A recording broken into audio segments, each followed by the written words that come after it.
Hello dear students, welcome to JEE classes Meerut family. My self अंकुश त्यागी और मैं आपको आज कराने जा रहा हूं आपके इलेक्ट्रिकल मशीन फर्स्ट सब्जेक्ट की फर्स्ट यूनिट का वन शॉट। इसमें हम पूरी फर्स्ट यूनिट कंप्लीट करेंगे, वन बाय वन सारे टॉपिक्स फर्स्ट यूनिट के कवर करेंगे। तो आइए मेरे साथ जुड़िए और बनिए इस क्लास में। तो ये मशीन फर्स्ट इलेक्ट्रिकल स्टूडेंट्स के लिए है और ईएन यानी electrical and electronics engineering students के लिए भी है। तो इसमें हम सभी टॉपिक्स फर्स्ट यूनिट के कवर करेंगे डियर स्टूडेंट्स। तो आइए स्टार्ट करते हैं। फर्स्ट यूनिट का नाम है आपका principles of electromechanical energy conversion. तो चलिए स्टार्ट करते हैं। पहला टॉपिक यही है जो यूनिट का नाम है आपका principles of electromechanical energy conversion. तो इलेक्ट्रोमैकेनिकल एनर्जी कन्वर्जन क्या है, सबसे पहले यही आपको जानना है, यानी इंट्रोडक्शन कह सकते हो, introduction to electromechanical energy conversion. तो इलेक्ट्रोमैकेनिकल एनर्जी कन्वर्जन जैसा नाम से ही इंडिकेट हो रहा है, introduction to electromechanical energy conversion, इसको हम सिंपली EMEC बोल देते हैं।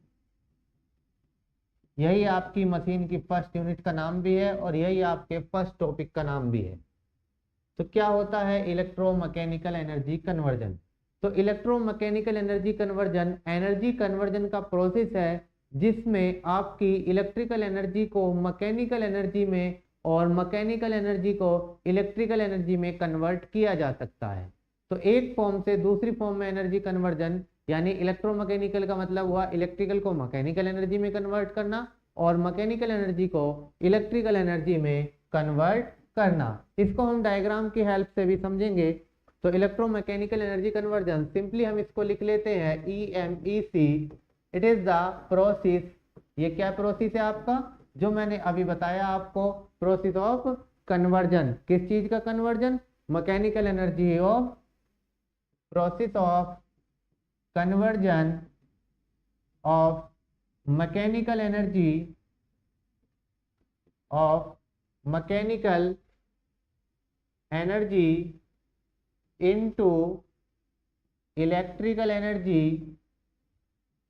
इनटू इलेक्ट्रिकल एनर्जी और electrical energy into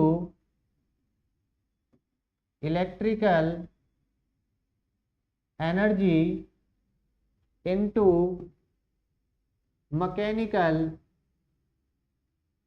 electrical energy into mechanical energy, या फिर हम इसको कह देते हैं सिंपली वाइस वर्सा, यानी इलेक्ट्रिकल से मैकेनिकल में और मैकेनिकल से इलेक्ट्रिकल में एनर्जी कन्वर्जन का प्रोसेस ही कहलाता है इलेक्ट्रोमैकेनिकल एनर्जी कन्वर्जन। तो ये इलेक्ट्रिक या मैग्नेटिक फील्ड के मीडियम के थ्रू प्रोसेस होता है। दिस प्रोसेस टेक्स प्लेस किसके थ्रू? इलेक्ट्रिक फील्ड या magnetic field, through the medium of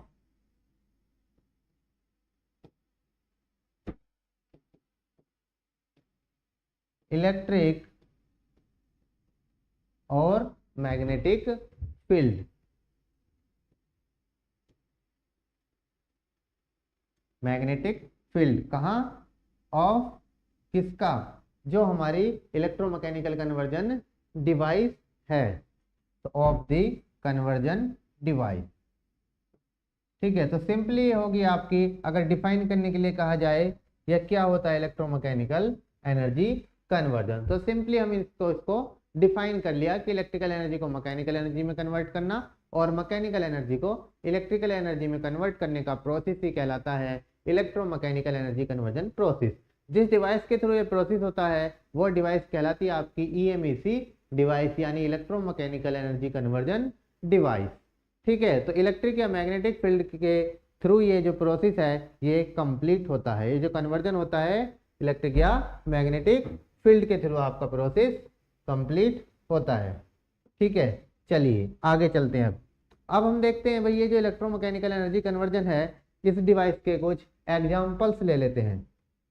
few examples of EMEC devices. तो इसके एग्जांपल्स, ये जो EMEC डिवाइस हैं, इनको 3 टाइप्स में कैटेगराइज किया गया है। ठीक है, सबसे पहले वाला ले लेते हैं हम, continuous energy conversion type. First category जो आती है आपकी, कंटिन्यूअस एनर्जी कन्वर्जन टाइप, यानी इसमें जो है आपकी एनर्जी कंटिन्यूअसली एक फॉर्म से दूसरी फॉर्म में कन्वर्ट होती रहेगी, कन्वर्जन टाइप। ये है आपकी फर्स्ट कैटेगरी। ठीक है, तो कंटिन्यूअस एनर्जी कन्वर्जन टाइप की अगर हम बात करें तो कौन कौन से एग्जाम्पल्स हैं जो कंटिन्यूअस एनर्जी कन्वर्जन में आते हैं। कंटिन्यूअस एनर्जी कौन कौन कन्वर्ट करते हैं, ऐसी कौन सी डिवाइस है जो कंटिन्यूअसली एक फॉर्म से इलेक्ट्रिकल से मैकेनिकल या मैकेनिकल से इलेक्ट्रिकल में कन्वर्ट कर रही हैं। तो मोटर के नाम सभी ने सुना होगा, इलेक्ट्रिक मोटर। मोस्टली सभी के घर में भी होता है आजकल, पानी उठाने के लिए इस मोटर्स का यूज करते हैं, तो वो तो सभी के घर में अब। ठीक है, बाकी आपका फैन कूलर ये सब लगे हैं, इनमें भी मोटर्स लगी हुई है। तो जब आप मोटर को स्टार्ट कर देते हैं तो कंटिन्यूसली एनर्जी कन्वर्ट होती रहती है, इलेक्ट्रिकल एनर्जी प्रोवाइड कराते हैं और वो उसको मैकेनिकल एनर्जी में कन्वर्ट करता रहता है जब तक कि आप स्विच ऑफ नहीं कर देते। ऐसे ही आपने दूसरा नाम सुना होगा, इलेक्ट्रिक जनरेटर। इसमें उल्टा होता है, इसमें क्या होता है, आप मैकेनिकल एनर्जी इसको इनपुट में देते हैं और जब तक ये ऑन रहेगा, जब तक ये रन करता रहेगा, कंटिन्यूसली उस मैकेनिकल एनर्जी को इलेक्ट्रिकल एनर्जी में कन्वर्ट करता रहेगा। ठीक है, तो ये AC या DC कोई भी हो सकते हैं। तो सिंपली हम DC मशीन अलग से भी कह सकते हैं अगर इनको हम AC में कंसीडर करते हैं, नहीं तो ये दोनों ही AC टाइप और DC टाइप में आ जाते हैं। DC मशीन के अंदर DC मोटर या DC जनरेटर कोई भी हो सकता है। तो ये थे आपके few examples of continuous energy conversion type. ठीक है, इसमें क्या है, आपकी एनर्जी कंटिन्यूसली कन्वर्ट हो रही है। जैसे मोटर का हमने देखा कि मोटर को हमने इलेक्ट्रिकल सप्लाई दी, तो उसको इलेक्ट्रिकल सप्लाई देने के बाद जब उसकी वर्किंग प्रिंसिपल के अकॉर्डिंग जब वो रन करेगा, आपका मोटर की रोटर जब घूमने लगेगी तो कंटिन्यूसली मैकेनिकल एनर्जी में कन्वर्ट करता रहेगा। जब तक उसको सप्लाई मिलती रहेगी तब तक वो कंटिन्यूसली एनर्जी को कन्वर्ट करता रहेगा।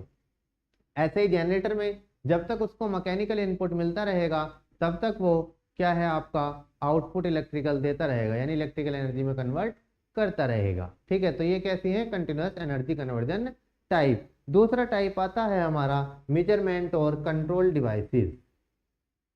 मेजरमेंट एंड कंट्रोल डिवाइसेस, यानी सिंपली हम इनको कह देते हैं ट्रांसड्यूसर्स।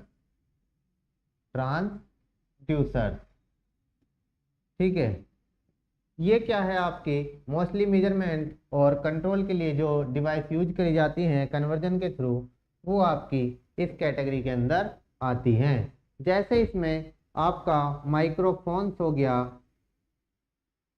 माइक्रोफोन भी क्या करता है, एनर्जी को कन्वर्ट कर रहा है एक फॉर्म से दूसरी फॉर्म में आपका। और माइक्रोफोन के साथ में अगर हम बात करें तो लाउड स्पीकर भी सेम हो गया।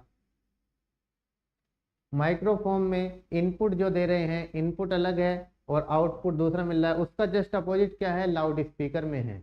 लाउड स्पीकर में क्या है, आपको वॉइस की फॉर्म में वॉइस इंक्रीज होकर मिल रही है। इनपुट कैसा दिया जा रहा है, इलेक्ट्रिक दिया जा रहा है। इसको भी इनपुट कैसा दे रहे हैं हम, ठीक है, इलेक्ट्रिकल सप्लाई के थ्रू ही दोनों चलेंगे, डायरेक्टली चलेंगे नहीं जब तक इलेक्ट्रिक सप्लाई नहीं मिलेगी।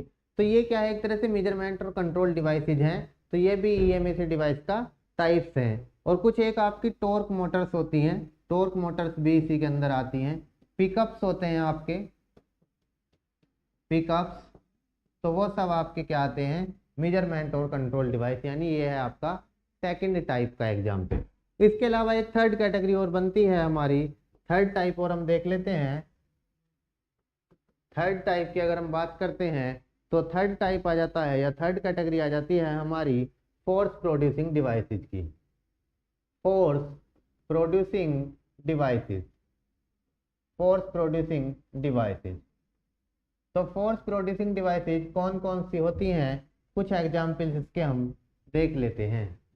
तो फोर्स प्रोड्यूसिंग डिवाइसेस में आपने इलेक्ट्रोमैग्नेट्स का नाम, अगर आप मशीन पढ़ी है थोड़ी बहुत तो इलेक्ट्रोमैग्नेट्स का नाम सुना होगा। तो इलेक्ट्रोमैग्नेट्स क्या है, ये फोर्स प्रोड्यूसिंग डिवाइस है एक आपकी। इसके अलावा आपकी रिले, सोलिनॉइड्स, रिलेज और सोलिनॉइड्स भी क्या है आपकी फोर्स प्रोड्यूसिंग डिवाइस हैं। ये भी क्या है, इनमें भी एनर्जी का कन्वर्जन हो रहा है। ठीक है, तो ये 3 कैटेगराइज में हमने इनको डिवाइड कर दिया है। इसमें से जो मेन थी आपकी वो थी कंटिन्यूस एनर्जी कन्वर्जन। जो आपकी मशीन में जो मेन पड़ते हैं वो मोटर और जनरेटर्स आप स्टडी करते हैं डीसी और एसी के।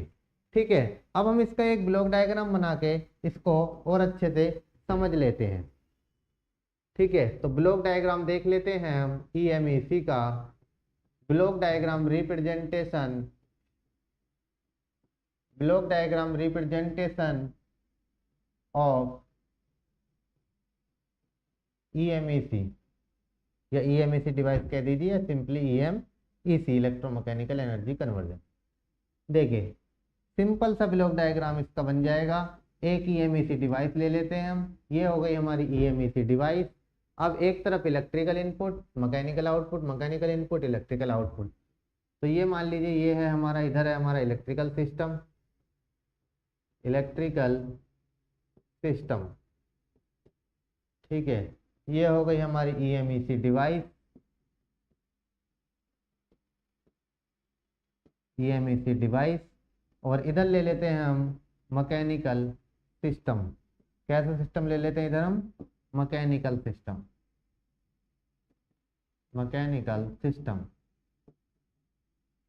ठीक है जी, इलेक्ट्रिकल सिस्टम, मैकेनिकल सिस्टम और ईएमईसी डिवाइस। तो जब इलेक्ट्रिकल इनपुट की बात करेंगे तो एक बार इलेक्ट्रिकल एनर्जी से मैकेनिकल में कन्वर्ट कर देगा ये सिस्टम, एक बार मैकेनिकल को इलेक्ट्रिकल में कर देगा। यानी अगर हम इनपुट दें इलेक्ट्रिकल तो EI हो गया, आउटपुट मिलेगा ओमेगा टी, और इधर इनपुट देंगे तो इधर मिलेगा आउटपुट। तो ये सिंपल सा ब्लॉक डायग्राम है आपका इलेक्ट्रोमैकेनिकल एनर्जी कन्वर्जन डिवाइस का, देख लीजिए इसको। अब इसका हमें एक एग्जाम्पल लेते हैं और भी अच्छा, जो इलेक्ट्रोमैकेनिकल एनर्जी कन्वर्जन का डिवाइस का एक डायनोमा है। डायनोमा एक मशीन है जो इलेक्ट्रिकल एनर्जी को मैकेनिकल में कन्वर्ट करती है और मैकेनिकल को इलेक्ट्रिकल में कन्वर्ट करती है। तो इसका अगर हम एक एग्जाम्पल लें तो डायनेमो की हम बात करें, dynamo.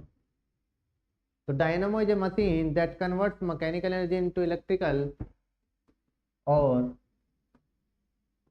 Dynamo is a machine that converts mechanical energy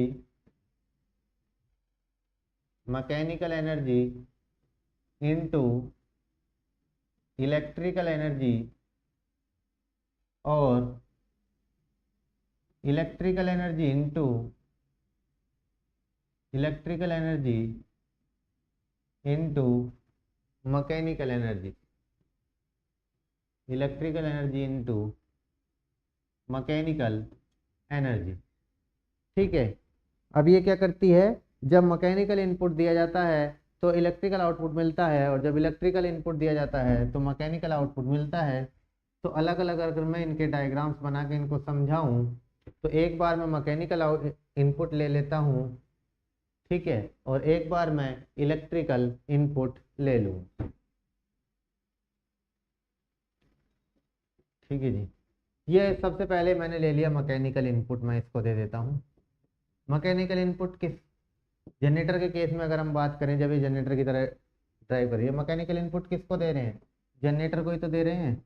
तो अगर हम बात कर रहे हैं जनरेटर के केस में, जनरेटर के केस में, ठीक है जी, जनरेटर के केस में अगर हम बात कर रहे हैं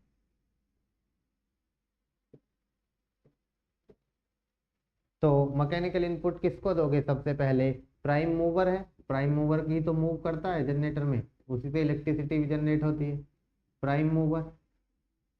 ठीक है जी, अब ये किसके थ्रू जाएगा आगे, प्राइम मूवर के थ्रू कनेक्ट हो जाएगा जनरेटर, ये आपका इलेक्ट्रिक जनरेटर। ठीक है जी, प्राइम मूवर के थ्रू क्या कनेक्ट हो जाएगा आपका जनरेटर, और हमें क्या मिल जाएगी, इलेक्ट्रिकल एनर्जी। तो पी इलेक्ट्रिकल कह दीजिए, सिंपली इलेक्ट्रिकल एनर्जी हमें मिल गई, इलेक्ट्रिकल एनर्जी। आउटपुट में इनपुट दिया हमने मैकेनिकल और आउटपुट मिल गया हमको इलेक्ट्रिकल।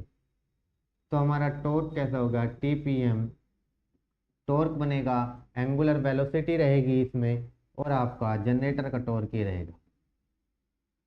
ये हो गया आपका जनरेटर का ब्लॉक डायग्राम सिंपली।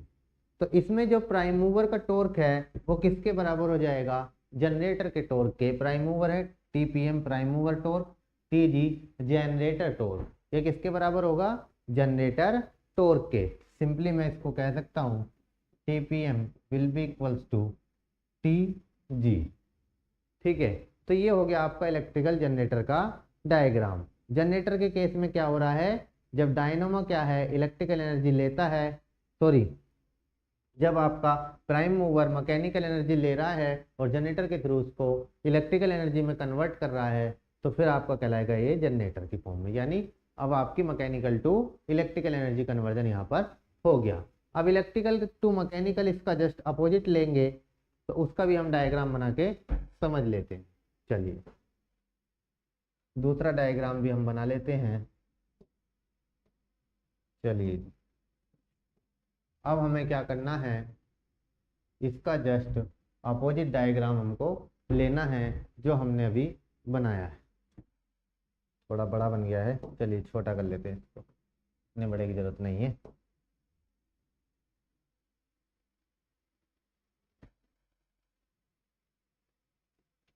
अब हम दे देते हैं इलेक्ट्रिकल एनर्जी इसको input, electrical energy.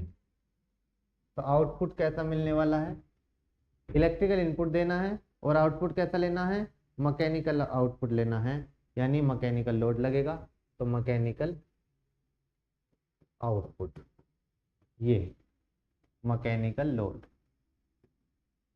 Electrical input किसको दिया जाएगा बताइए, सबसे पहले हमें देना है इलेक्ट्रिकल इनपुट।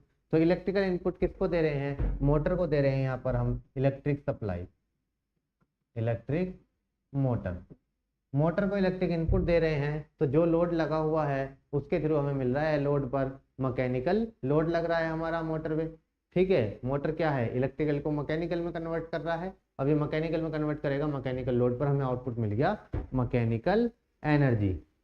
तो लोड टॉर्क हो गया आपका ओमेगा, और ये आपका मोटर के लिए मोटर टॉर्क, वहां तक जनरेटर टॉर्क था, यहाँ पर क्या हो गया आपका मोटर टॉर्क। ठीक है, तो इसको कह सकते हैं ओमेगा। ये हो गया आपका डायग्राम मोटर का, किसका हो गया, मोटर का। तो यहाँ पर मोटर टॉर्क किसके बराबर हो जाएगा, लोड टॉर्क के। ये किसका डायग्राम हो गया आपका, मोटर का। तो इस तरह से आप देख सकते हैं कि इलेक्ट्रिकल एनर्जी को मैकेनिकल एनर्जी में और मैकेनिकल एनर्जी को इलेक्ट्रिकल एनर्जी में कन्वर्ट किया जा सकता है। मोटर के केस में अगर हम बात करें तो जो डायनोमो है वो इलेक्ट्रिकल एनर्जी ले रहा है सप्लाई से और फिर उसको कन्वर्ट करके मैकेनिकल एनर्जी में कन्वर्ट कर रहा है और मैकेनिकल डिवाइस या मैकेनिकल लोड को रन करा रहा है। ठीक है, तो ये सिंपली हो गया आपका basic of electromechanical energy conversion.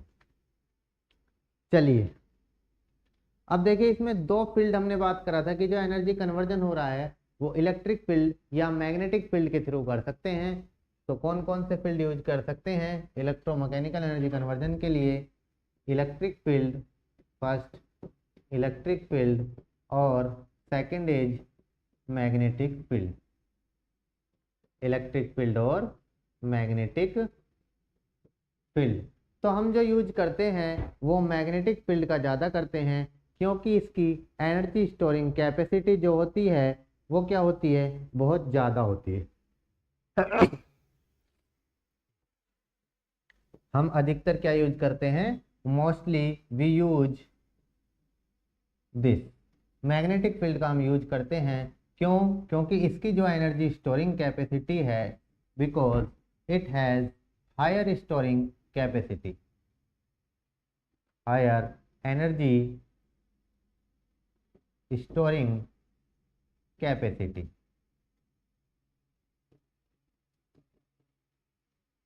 तो ये जो इसकी एनर्जी कैपेसिटी है, एनर्जी स्टोरिंग कैपेसिटी, ये आपकी लगभग इलेक्ट्रिक फील्ड से 25,600 टाइम्स होती है ये आपकी इलेक्ट्रिक फील्ड से, लार्जर देन इलेक्ट्रिक फील्ड। तो इसीलिए हम क्या करते हैं, मैग्नेटिक फील्ड को यूज करते हैं कन्वर्जन प्रोसेस में। तो ये तो हो गया इंट्रोडक्शन, तो आपका पहला टॉपिक कंप्लीट हो गया। चलिए आगे चलते हैं हम नेक्स्ट टॉपिक की तरफ। नेक्स्ट टॉपिक हमारा आता है energy balance equation.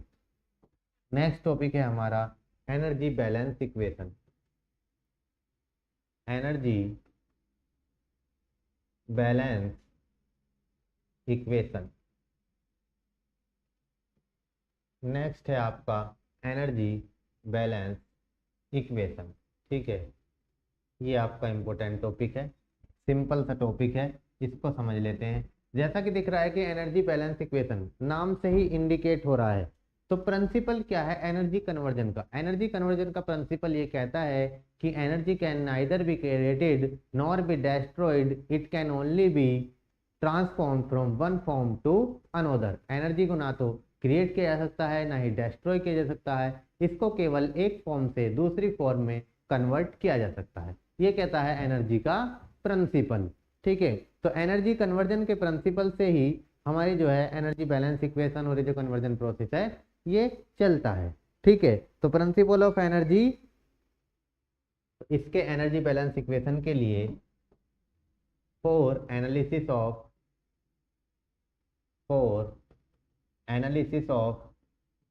Energy balance we use energy conversion principle या सिंपली एनर्जी प्रिंसिपल भी हम कह सकते हैं, या conservation of energy. We use energy conversion principle, energy conservation principle, और क्या कह सकते हैं प्रिंसिपल ऑफ किसका? कंजर्वेशन का। Principle of energy conservation, principle of energy conservation. तो मैंने आपको बता ही दिया कि ये एनर्जी कंजर्वेशन का प्रिंसिपल क्या कहता है कि energy can neither be created nor be destroyed, it can only be converted, ये transform from one form to another form. ना तो इसको क्रिएट कर सकते हैं ना डेस्ट्रॉय कर सकते हैं, केवल एक फॉर्म से दूसरी फॉर्म में हम इसको ट्रांसफॉर्म कर सकते हैं या कन्वर्ट कर सकते हैं। किसके थ्रू? अब इसमें जो है किसके थ्रू करते हैं? मैग्नेटिक फील्ड या इलेक्ट्रिक फील्ड के थ्रू। अब जब इसको हम कन्वर्ट करते हैं तो इसका टोटल पार्ट जो है आपका कन्वर्ट नहीं होता है, कुछ पार्ट जो है लॉसेज की फॉर्म में चला जाता है और कुछ पार्ट जो है उस फील्ड में स्टोर हो जाता है। लॉस मोस्टली किसकी फॉर्म में होगा? हीट की फॉर्म में लॉस हो जाता है। तो इसीलिए एनर्जी बैलेंस इक्वेशन से क्या होगा, हम देखेंगे कि भाई ये पार्ट आपका क्या हो गया? स्टोर हो गया, ये आपका लॉस में चला गया और ये आपका कन्वर्ट हो गया। तो तब आपकी एनर्जी क्या होगी? इक्वल होगी कि इतनी एनर्जी हमने इनपुट दी, इतनी एनर्जी आउटपुट में मिली, बाकी पार्ट लॉस में गया, ये पार्ट स्टोरेज में गया। तो ये क्या कहने का मतलब ये है कि एनर्जी का जो टोटल पार्ट है वो हमें नहीं मिलता है। तो इनपुट एनर्जी हमारी क्या है? चलिए इस बात को मैं नोट करके ही बता देता हूं आपको। ठीक है, एनर्जी ट्रांसफॉर्म प्रोसेस की अगर हम बात करते हैं, इन energy transformed process total energy is not converted. Total energy आपकी क्या होती है? कन्वर्ट नहीं होती है, जिस फॉर्म में भी हम कन्वर्ट कर रहे हैं। बट ड्यू टू किसकी वजह से? ड्यू टू सम लॉसेस, कुछ लॉस हो जाएंगे लॉस की वजह से, और साथ ही और किस वजह से? कुछ पार्ट क्या हो जाएगा? स्टोर हो जाएगा मीडियम में। Due to some losses and some part is stored in coupling या फिर इन मीडियम। जिस मीडियम के थ्रू हम कन्वर्ट कर रहे हैं उस मीडियम में आपका कुछ पार्ट स्टोर हो जाएगा। ठीक है, तो अब हम जब एनर्जी बैलेंस इक्वेशन लिखेंगे तो हमारी जो इनपुट एनर्जी है वो क्या होनी चाहिए? इनपुट एनर्जी किसके इक्वल होनी चाहिए? शुड बी इक्वल टू, किसके इक्वल होनी चाहिए? इनपुट एनर्जी आपकी इक्वल होनी चाहिए जो हमें आउटपुट मिला, जो लॉस हो गए, और जो हीट की फॉर्म में पार्ट आपका स्टोर हो गया। ठीक है, तो useful output energy, useful output energy, और जो लॉस की फॉर्म में पार्ट चला गया, ठीक है, क्या कह देंगे सिंपली, लॉस। लॉस मतलब हीट की फॉर्म में कन्वर्ट होना, तो energy converted into heat, energy converted into heat form या in the form of heat, और बाकी जो आपका मैग्नेटिक फील्ड या इलेक्ट्रिक फील्ड में स्टोर हो गया, और change in energy stored, change in energy stored. मैंने बताया कि मैग्नेटिक फील्ड ज़्यादा यूज करते हैं, तो change in energy stored in magnetic field. ठीक है, तो पहले आपको थोड़ी बहुत बात बता देनी है इस टॉपिक में, अगर ये एग्जाम में पूछ लिया जाता है कि भाई ये एनर्जी प्रिंसिपल क्या होता है। एनर्जी प्रिंसिपल ये कहता है एनर्जी कन्वर्जन की energy can neither be created nor be destroyed, it can only be converted from one form to another form. अब क्या है, हमें एनर्जी बैलेंस इक्वेशन लेनी है, तो जो हमने इनपुट दिया है, हमारा टोटल पार्ट हमारा जो है कन्वर्ट नहीं होता आउटपुट की फॉर्म में, कुछ पार्ट हमारा लॉस की फॉर्म में चला जाता है हीट की फॉर्म में, और कुछ पार्ट हमारा जो मीडियम है उसमें स्टोर हो जाता है।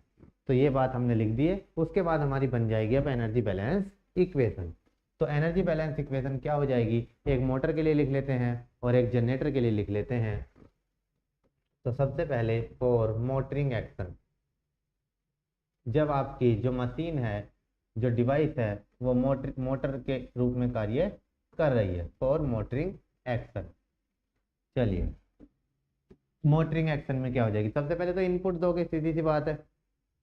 तो मोटर में क्या इनपुट दोगे, इलेक्ट्रिकल, तो इलेक्ट्रिकल एनर्जी इनपुट,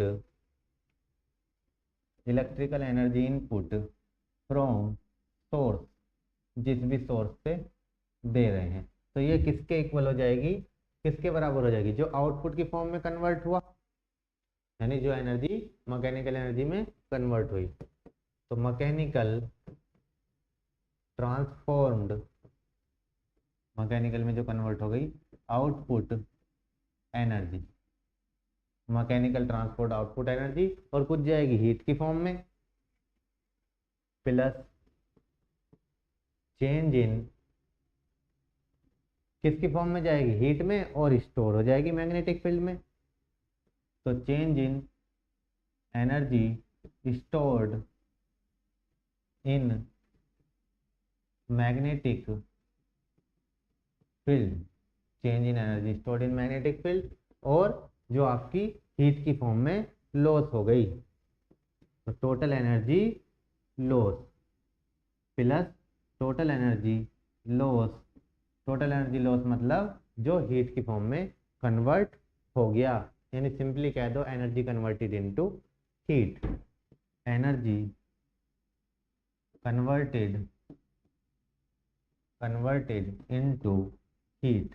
तो ये हो गई जी एनर्जी बैलेंस इक्वेशन, किसके लिए, मोटरिंग एक्शन के लिए। जो इलेक्ट्रिकल एनर्जी इनपुट दिया सोर्स से, वो किसके बराबर होगा, जो आउटपुट की फॉर्म में आपकी एनर्जी कन्वर्ट हो गई मैकेनिकल की फॉर्म में, और जो स्टोर हो गई मैग्नेटिक फील्ड में, और जो आपका लॉस हो गया यानी हीट की फॉर्म में, इन तीनों के सम के equal.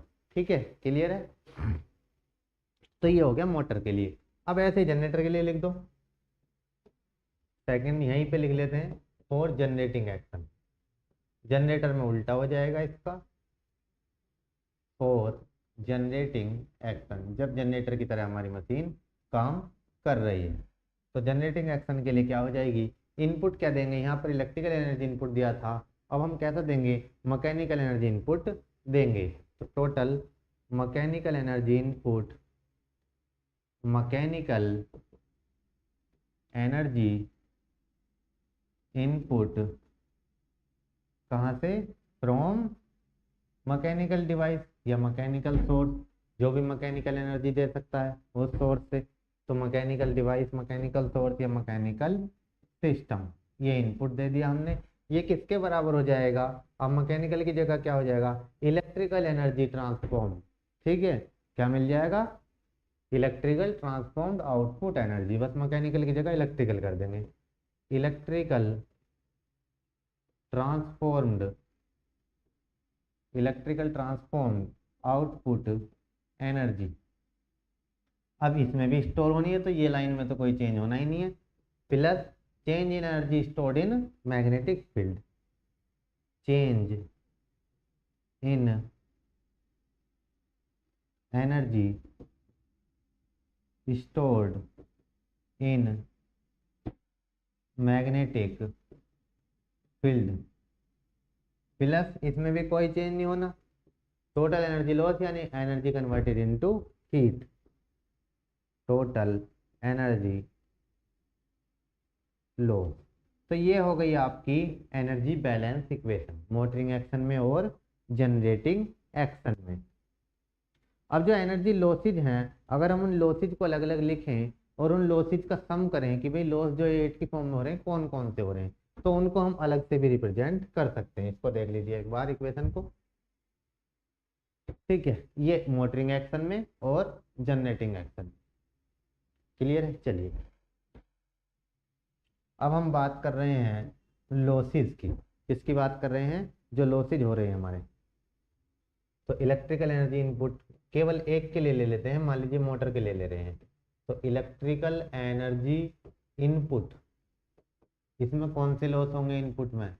Minus ohmic loss, ohmic loss ही तो होंगे, माइनस कह दीजिए less ohmic losses.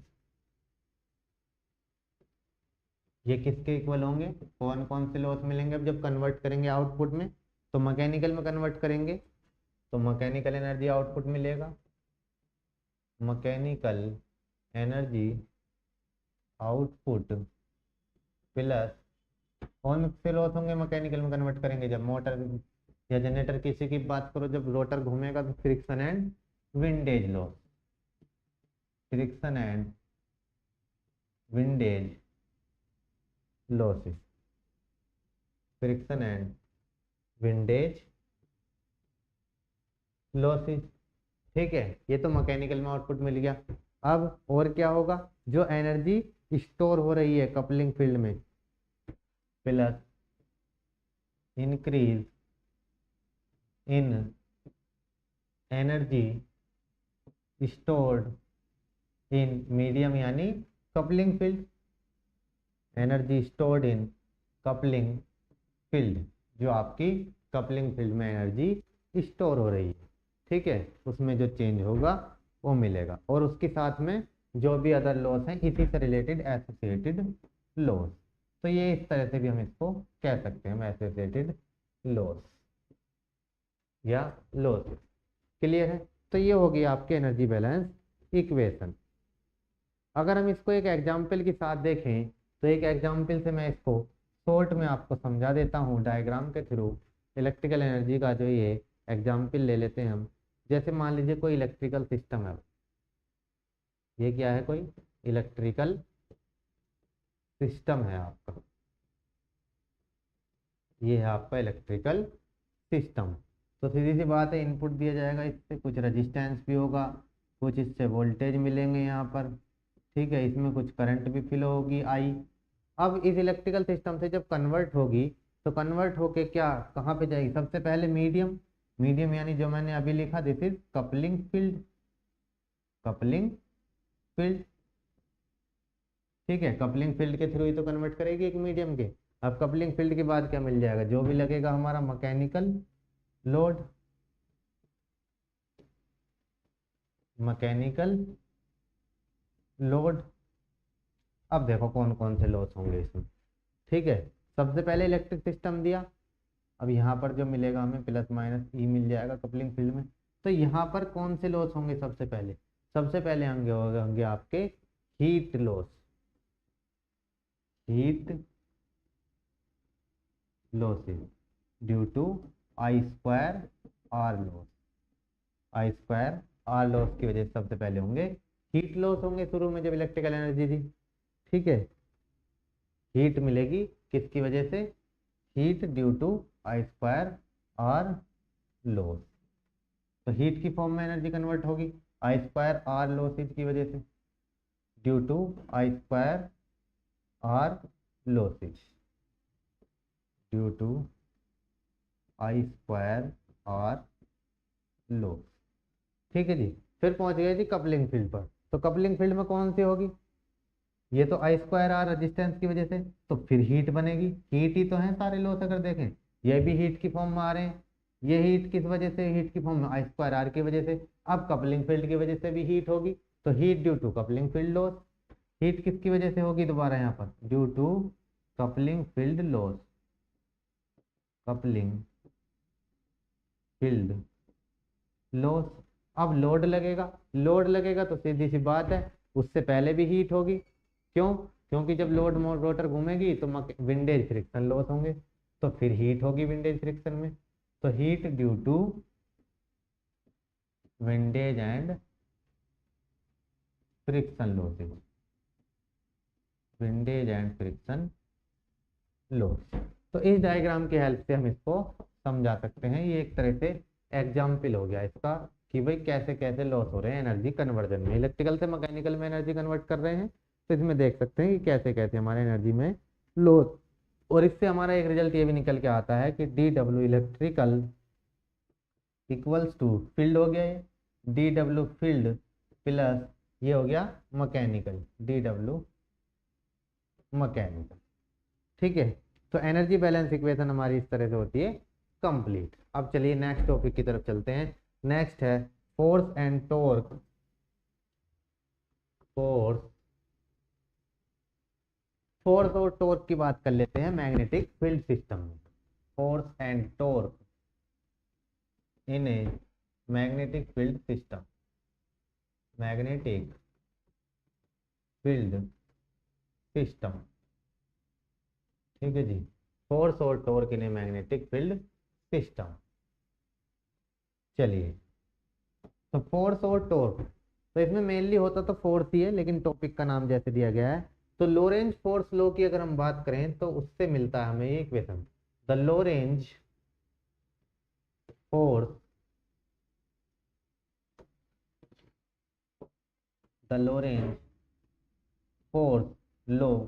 Lorentz force law क्या कहता है आपका, ये फोर्स के बारे में बताता है on A particle, gives force F on A, gives force F on A particle P. कोई पार्टिकल पी है उस पर लोरेंज फोर्स लो हम अप्लाई करते हैं, तो तब हमारा फोर्स क्या मिलता है, तब हमारा फोर्स मिलेगा F equal to Q into E plus V into B. ठीक है, F equal to Q into E plus V into B. कोई पार्टिकल पी है और इस पार्टिकल पर अगर चार्ज की बात करें तो चार्ज कितना होगा, particle P of charge Q, particle P पर चार्ज क्यों लग रहा है और फोर्स कितना है, एफ है। ठीक है, कोई तो लोरेंज फोर्स इक्वेशन बताती है कि भाई अब ये किसकी प्रेजेंस में है, इलेक्ट्रिक और मैग्नेटिक फील्ड। तो ये बात भी हम लिख देते हैं, in the presence of electric and magnetic field, electric and magnetic field. तो ये है आपकी फोर्स इक्वेशन जो हमने सिंपली लिख दी। लोरेंज फोर्स इक्वेशन के हिसाब से फोर्स ये है, अगर कोई पार्टिकल है उस पर चार्ज क्यों है, वो किसी इलेक्ट्रिक या मैग्नेटिक फील्ड में है, तो लोरेंज फोर्स लॉ के हिसाब से उस पर लगने वाला फोर्स एफ क्या होगा, Q into E plus V into B. अब देखो इलेक्ट्रिक और मैग्नेटिक फील्ड, अब इसको मैं अलग अलग भी लिख देता हूँ भाई, एक बार इलेक्ट्रिक फील्ड के लिए और एक बार मैग्नेटिक फील्ड के लिए। तो एक बार जब इलेक्ट्रिक फील्ड लेंगे तो क्या हो जाएगा आपका, इलेक्ट्रिक फील्ड अगर हम लेंगे तो क्या हो जाएगा, इलेक्ट्रिक फील्ड में क्या आएगा, E M F Q into E, और मैग्नेटिक फील्ड लेंगे तो क्या हो जाएगा, Q into V into B. Electric field लेंगे तो ई आ जाएगा, मैग्नेटिक फील्ड लेंगे तो वी इंटू बी आ जाएगा। ठीक है, पहले ये जो टर्म है इनको हम नोट कर देते हैं कि भाई क्या है ये, एफ तो पता ही है आपको, एफ तो हमने लिख ही दिया, फोर्स है एफ तो सीधा सीधा आपका क्या है, एफ फोर्स है, ये तो ऊपर लिख ही दिया, फोर्स होने पार्टिकल, फोर्स होने पार्टिकल, क्यों भी मैंने अभी बता दिया, क्यों क्या है आपका, चार्ज है पार्टिकल पर, क्यों हो गया charge on particle, charge on particle. E क्या है बता दीजिए, ई क्या होगा आपका, ई होगा इलेक्ट्रिक फील्ड, जैसा मैंने अभी बताया कि इलेक्ट्रिक के लिए लेंगे ई, मैग्नेटिक के लिए लेंगे वी, तो ई इलेक्ट्रिक फील्ड और वी क्या हो गया magnetic field, electric field, V हो गया आपका मैग्नेटिक फील्ड। अब बी रह गया, बी क्या है आपका, सॉरी बी होगा मैग्नेटिक फील्ड, वी तो वेलोसिटी होती है पार्टिकल की, वी क्या होती है वेलोसिटी होती है, तो बी हो गया E electric field, B magnetic field, और ये वी क्या है आपकी वेलोसिटी ऑफ पार्टिकल, कि किस वेलोसिटी से किस वेग से आपका पार्टिकल चल रहा है, वेलोसिटी ऑफ पार्टिकल। ठीक है जी। फोर्स, फोर्स की यूनिट क्या होती है बताइए, फोर्स किस में मेजर करते हैं हम, न्यूटन में। फोर्स की अगर हम बात करें तो ये किस में मापा जाएगा, न्यूटन में। चार्ज, चार्ज तो आपको मालूम है कूलाम में होता है, कूलाम में। ई इलेक्ट्रिक फील्ड, इलेक्ट्रिक फील्ड किस में होता है, आपने स्टडी किया होगा फिजिक्स में, volt per metre. B magnetic field, magnetic field किस में होता है आपका, टेस्ला में, टेस्ला। वेलोसिटी तो सबको मालूम ही है, वेलोसिटी किस में आती है, वेग मीटर पर सेकंड, तो मीटर पर सेकंड।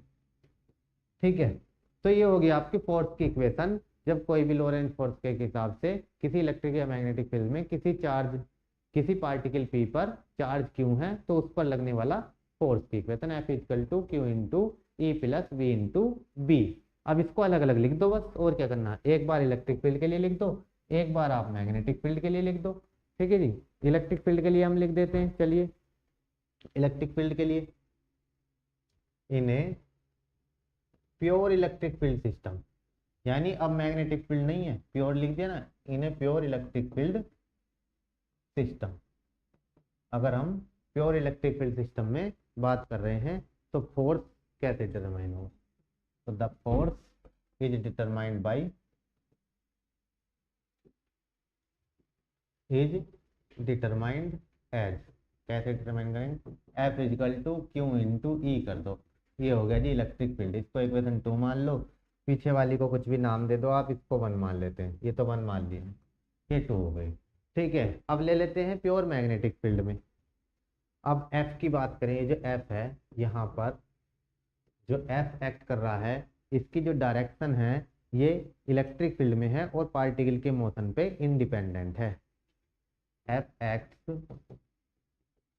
फोर्स किस डायरेक्शन में लग रहा है, पार्टिकल की डायरेक्शन में, F act in the direction of electric field, electric field की डायरेक्शन में हमारा फोर्स लग रहा है, F act in the direction of electric field. और ये जो है किस पर इंडिपेंडेंट है, ये पार्टिकल के मोशन पर डिपेंड नहीं कर रहा, and is independent of particle motion, and is independent of particle motion. अब दूसरा केस ले लेते हैं मैग्नेटिक फील्ड में। ठीक है, in a pure magnetic field system, in a pure magnetic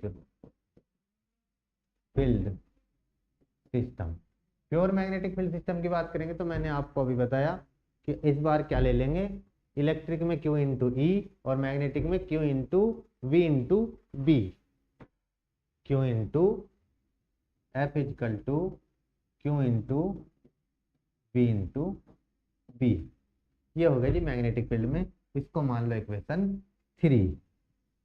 अब यहाँ पर जो है एफ एक्ट कर रहा था in the direction of electric field और इंडिपेंडेंट था पार्टिकल मोशन पे।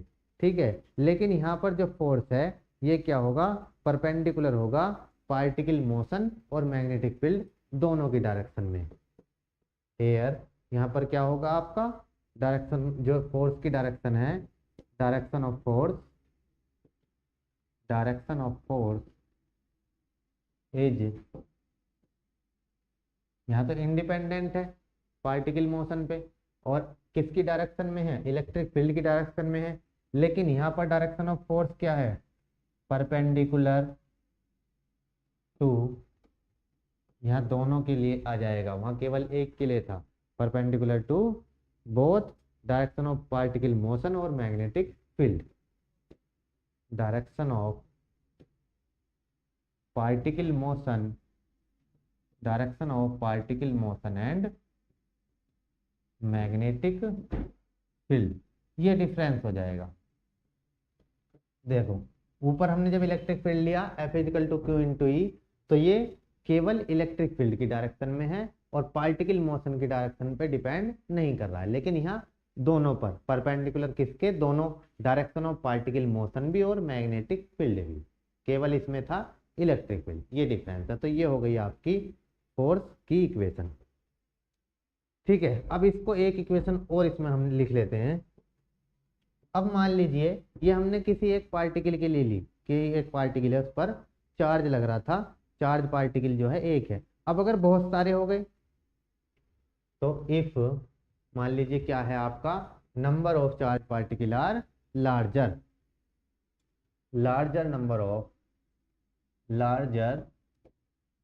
Of charge particle are in motion, ज्यादा पार्टिकल क्या है, मोशन की पोजीशन में है।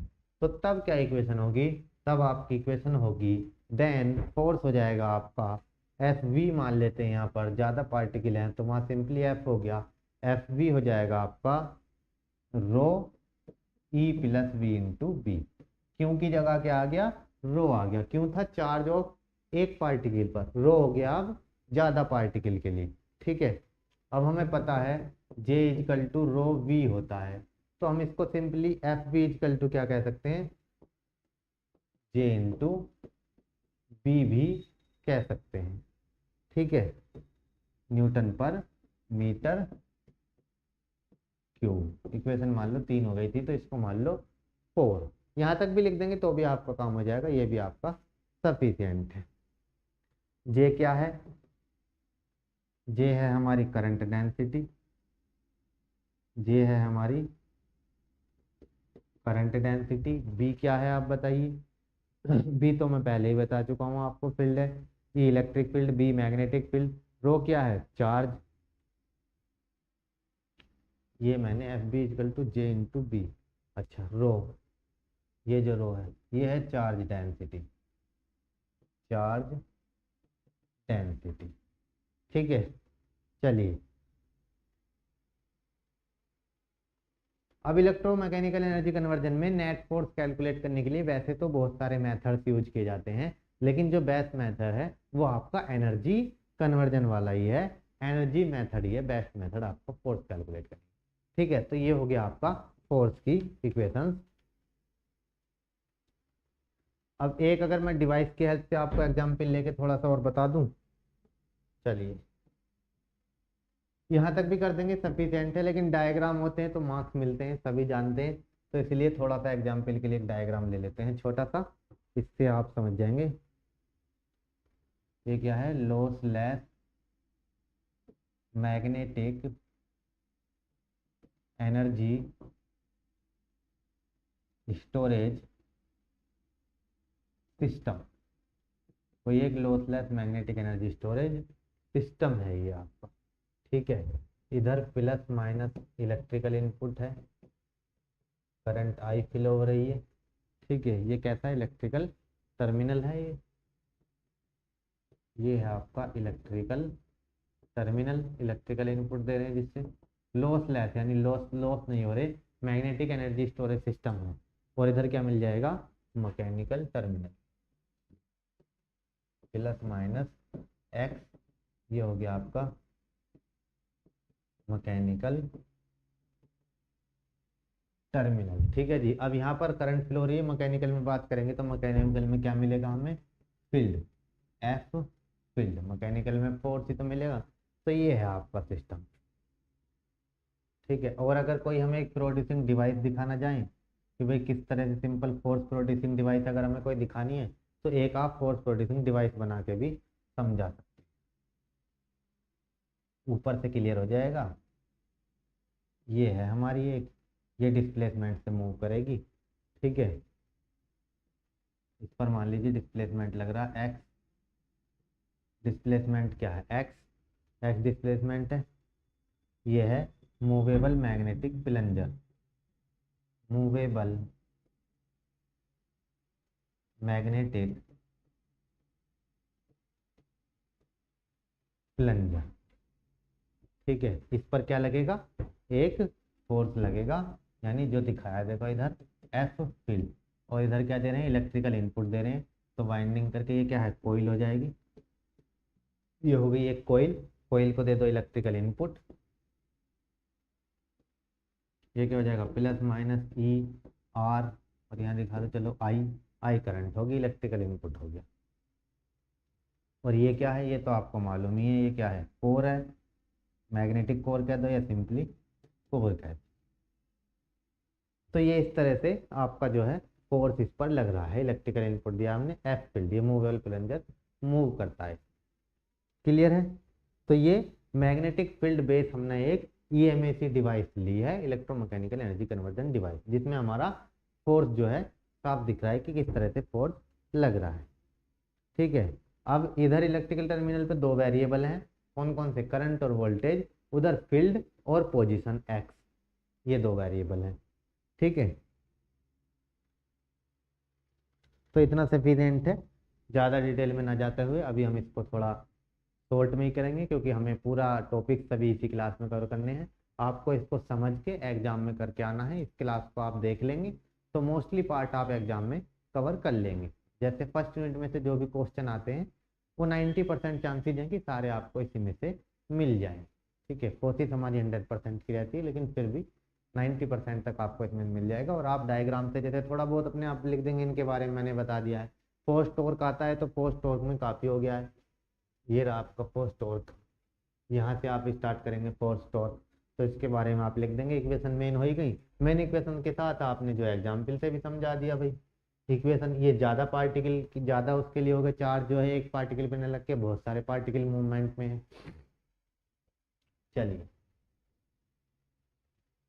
अब हमारा टॉपिक आ जाता है energy in A singly excited system. एक एनर्जी सिंगली एक्साइटेड पढ़ना है, फिर एनर्जी डबली एक्साइटेड पढ़ना है, ठीक है। दो तीन टॉपिक और हैं, यूनिट ज़्यादा बड़ी नहीं है, छोटी यूनिट है। उसके बाद हमें सिंगली एक्साइटेड और डबली एक्साइटेड के बाद हमें जनरेशन ऑफ ईएमएफ देख लेंगे या फिर टॉर्क देख लेंगे। तो आता है आपका energy in singly excited magnetic field system, energy in singly excited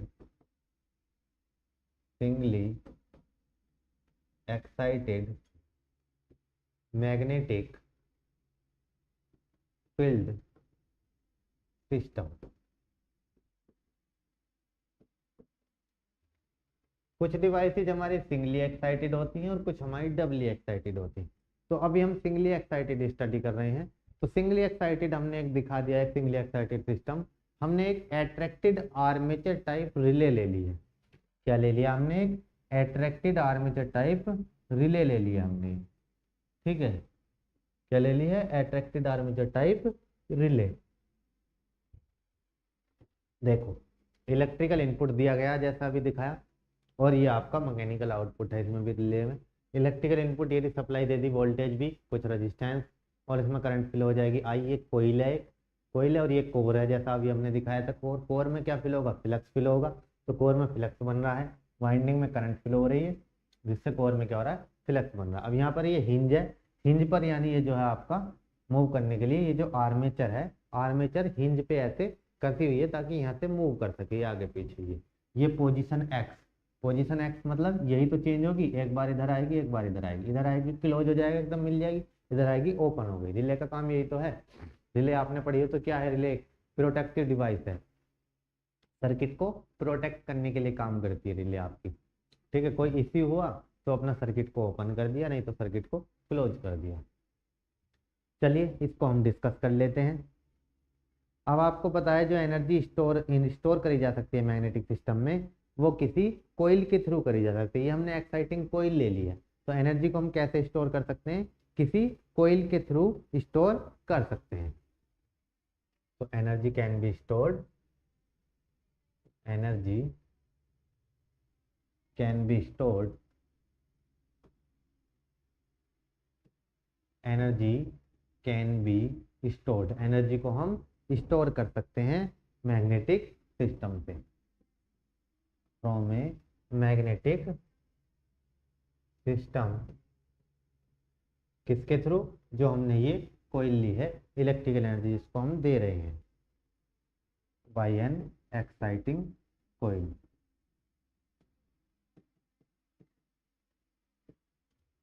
bye an exciting coil, exciting coil के द्वारा, ठीक है, जो किससे कनेक्ट है एक्साइटिंग कोयल, इलेक्ट्रिकल सोर्स से, connected to an electrical source, connected to an electrical source. तो energy को हम स्टोर कर सकते हैं, ठीक है, मैग्नेटिक सिस्टम में। कैसे स्टोर कर सकते हैं, जब उसको सप्लाई देंगे किसी इलेक्ट्रिक सिस्टम से, ठीक है। और जब इसको स्टोर करेंगे, हमने मान लिया एक मैग्नेटिक फील्ड है, हमने एक अट्रैक्टेड आर्मेचर रिले ले ली, एक सिस्टम मान लिया। अब इस सिस्टम में देखो, यहाँ पर आप केसीएल लगाओ इस सिस्टम में, यहाँ पर अगर हम यहाँ पर केसीएल लगाएंगे, केसीएल, तो क्या हो जाएगा, सीधा सीधा इसमें लगा दो जी, ये तो लूप बन रहा है, V is equal to I R plus E, V is equal to I R plus E, ये बना दिया इक्वेशन 1, केसीएल लगा दिया हमने इस सिस्टम में। या फिर इसको कह सकते हैं आई आर प्लस, ये चेंज हो गया, rate of change of flux E, यही तो होगा, D psi by D T, इसको मान लो इक्वेशन 1, जब इसको लिख रहे हो तो D psi by D T, rate of change of flux. अब क्या करेंगे, दोनों तरफ आई डी टी से मल्टीप्लाई कर देते हैं, multiplying both sides by I D T, इसका डेरिवेशन टाइप ही पूछा जाता है, तो इसीलिए कर रहे हैं I R D T plus I D psi, D T से डी टी कैंसिल हो जाएगा, तो बचेगा क्या, आई डी साइन, और आई डी टी से मल्टीप्लाई करें, आई पहले ही है, तो आई स्क्वायर आर डी टी हो गया, ठीक है, आई स्क्वायर आर डी टी, ये किसके बराबर है, इधर भी तो मल्टीप्लाई हो जाएगी, तो ये हो जाएगा वी आई डी टी। अब दोनों को एक साथ ले आइए, डी टी वालों को, V I D T minus I square R D T equals to I D psi, ठीक है, दोनों को हम ले आए एक साथ, वी आई डी साइन। अब देखिए यहाँ से क्या कॉमन आ रहा है, आई डी टी ये रहा, और आई डी टी इसके अंदर भी है, दोनों से आई डी टी कॉमन ले लेते हैं, आई डी टी कॉमन ले लिया, तो बच गया आपका V minus I R equal to I D psi, क्या बच गया, वी माइनस आई आर। अब देखो v माइनस आई आर किसके बराबर है, यहाँ से अगर देखें तो v माइनस आई आर बराबर हो जाएगा e के, तो यहाँ लिख सकते हैं हम इसको I D T into E equals to I D sine, तो E I D T equals to हो गया आई डी साइन के, तो सिंपली इसको कह सकते हैं E I D T equals to I D sine, ये बन गई हमारी इक्वेशन नंबर 2, ये हो गई जी इक्वेशन नंबर 2, ठीक है। केसीएल लगा के हमने इसको इतना सोल्व कर लिया। चलिए आगे चलते हैं। अब जो इलेक्ट्रिकल एनर्जी इनपुट दे रहे हैं वो कितना है, इलेक्ट्रिकल एनर्जी इनपुट, तो वो डी डब्ल्यू इलेक्ट्रिकल, तो electrical energy input, electrical energy input, electrical energy input दे रहे हैं, किसको दे रहे हैं, कोइल को,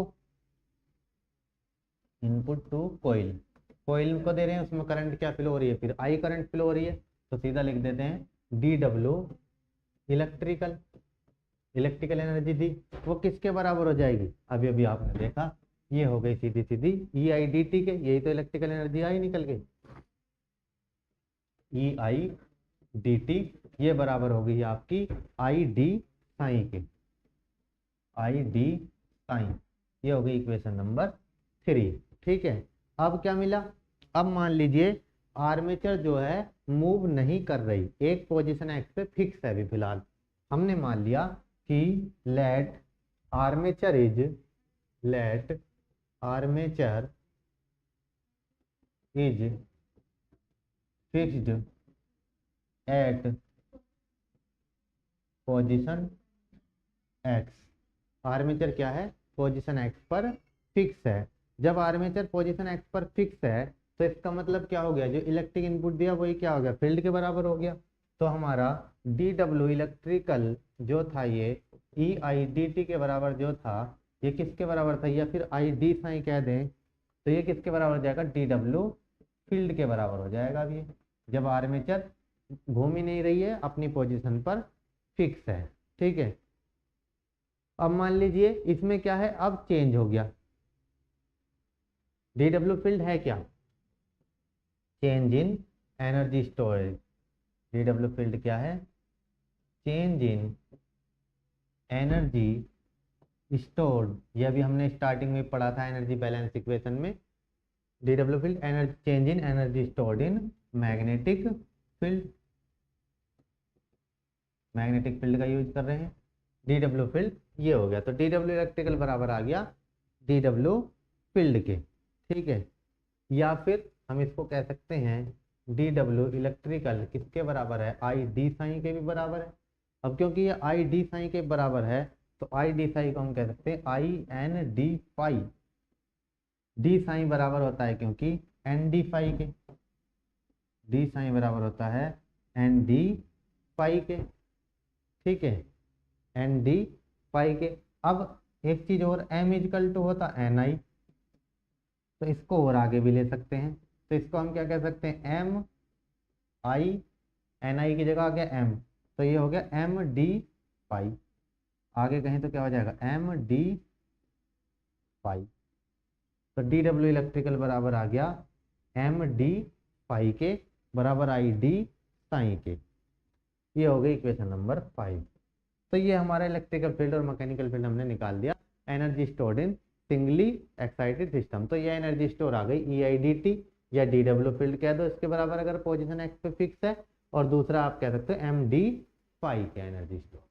ठीक है, अब अगर फ्लक्स में कुछ चेंज होता है फाइनाइट टाइम के लिए तो हम इसको इंटीग्रेशन की फॉर्म में भी लिख सकते हैं। कैसे लिखेंगे, फ्लक्स अगर चेंज हो जाता है हमारा, तो the energy absorbed by field, the energy absorbed, कितनी एनर्जी एब्जॉर्ब करी, the energy absorbed by field. कब कब energy absorb, finite change in flux linkage, और फाइनाइट चेंज इन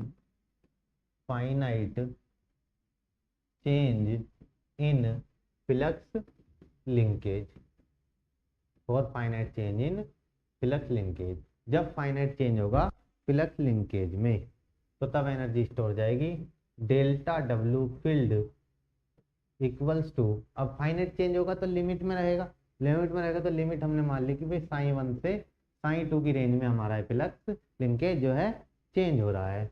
तो ये कितनी है, आई साइन डी साइन, तो आई साइन डी साइन। ठीक है जी, या फिर अगर हम इसको हमने दो तरह से लिखा था यहाँ, साई की फॉर्म में, एक तो साई की फॉर्म में लिखा, या फिर पाई की फॉर्म में लिखना है तो पाई की फॉर्म में लिख दीजिए। तो पाई की फॉर्म में क्या हो जाएगा, इंटीग्रेशन पाई 1 to पाई 2, पाई के लिए क्या आ गया था, एम आ गया था, एम डी फाई, तो एम फाई और डी फाई। इक्वेशन नंबर दे दीजिए, ये आ गया था 5, तो ये हो जाएगी इक्वेशन नंबर आपकी 6। ठीक है जी, क्लियर हो गया, ये तो हो गया फाइनाइट चेंज के लिए। अब अगर आपका इतना ही सफिशिएंट है, energy stored in single magnetic field singly excited system के लिए, दिस इज सफिशिएंट। ठीक है, चलिए अब नेक्स्ट टॉपिक की तरफ चलते हैं। नेक्स्ट टॉपिक है एनर्जी एंड को एनर्जी। नेक्स्ट टॉपिक आता है आपका एनर्जी एंड को एनर्जी, एनर्जी एंड को एनर्जी। तो एक डायग्राम बना के इसको शॉर्ट में हम समझ लेते हैं, एनर्जी एंड को एनर्जी को। चलिए ये बना देते, ठीक है। चलिए ये देखिए दो पार्ट में डिवाइड हो गई है। एक तरफ तो क्या है आपका करंट है इधर, और इधर क्या है फ्लक्स लिंकेज है, फ्लक्स लिंकेज, ठीक है। फ्लक्स लिंकेज यानी साई और करंट यानी आई। अब हमारे एक तो ये वाला पार्ट हो गया जी, और एक हमारा हो गया ये वाला पार्ट। तो ये वाला जो पार्ट है ये है आपकी फील्ड एनर्जी और ये है आपकी को एनर्जी। ये है आपकी field energy, field energy, field energy, और ये जो दूसरा पार्ट है ये है आपकी को एनर्जी। तो ग्राफ की हेल्प से हम इन दोनों को डिफाइन कर सकते हैं। तो सबसे पहले देख लेते हैं कि भाई फील्ड एनर्जी क्या है। तो फील्ड एनर्जी जो है वो कौन सा एरिया है, साई एक्सिस और आई साई एक्सिस के बीच का जो एरिया है वो आपकी कहलाएगी फील्ड एनर्जी, ठीक है। तो फील्ड एनर्जी क्या है आपकी, कौन सी है, कौन सा एरिया हो गया आपका फील्ड एनर्जी का, साई एक्सिस ये वाली और आई साई कर्व। आई साई कर्व कौन सा, यही तो है, ये है आई साई कर्व। ये कर्व ही तो बना हमारा आई और साई के बीच में जो कर्व आया आई साई कर्व। तो field energy is the area between Sai axis and I Sai curve, इनके बीच का जो एरिया है ये क्या है आपकी फील्ड एनर्जी। अब आपकी आती है को एनर्जी। को एनर्जी को फॉर्मूले से, ये वाली को एनर्जी है यानी आई बिटवीन, चलो इसको भी ऐसे ही इसी फॉर्म में लिख देते हैं को एनर्जी को भी। तो को एनर्जी क्या है, को energy is the area between कौन सी एक्सिस, आई एक्सिस और I sine curve, I axis and I sine curve.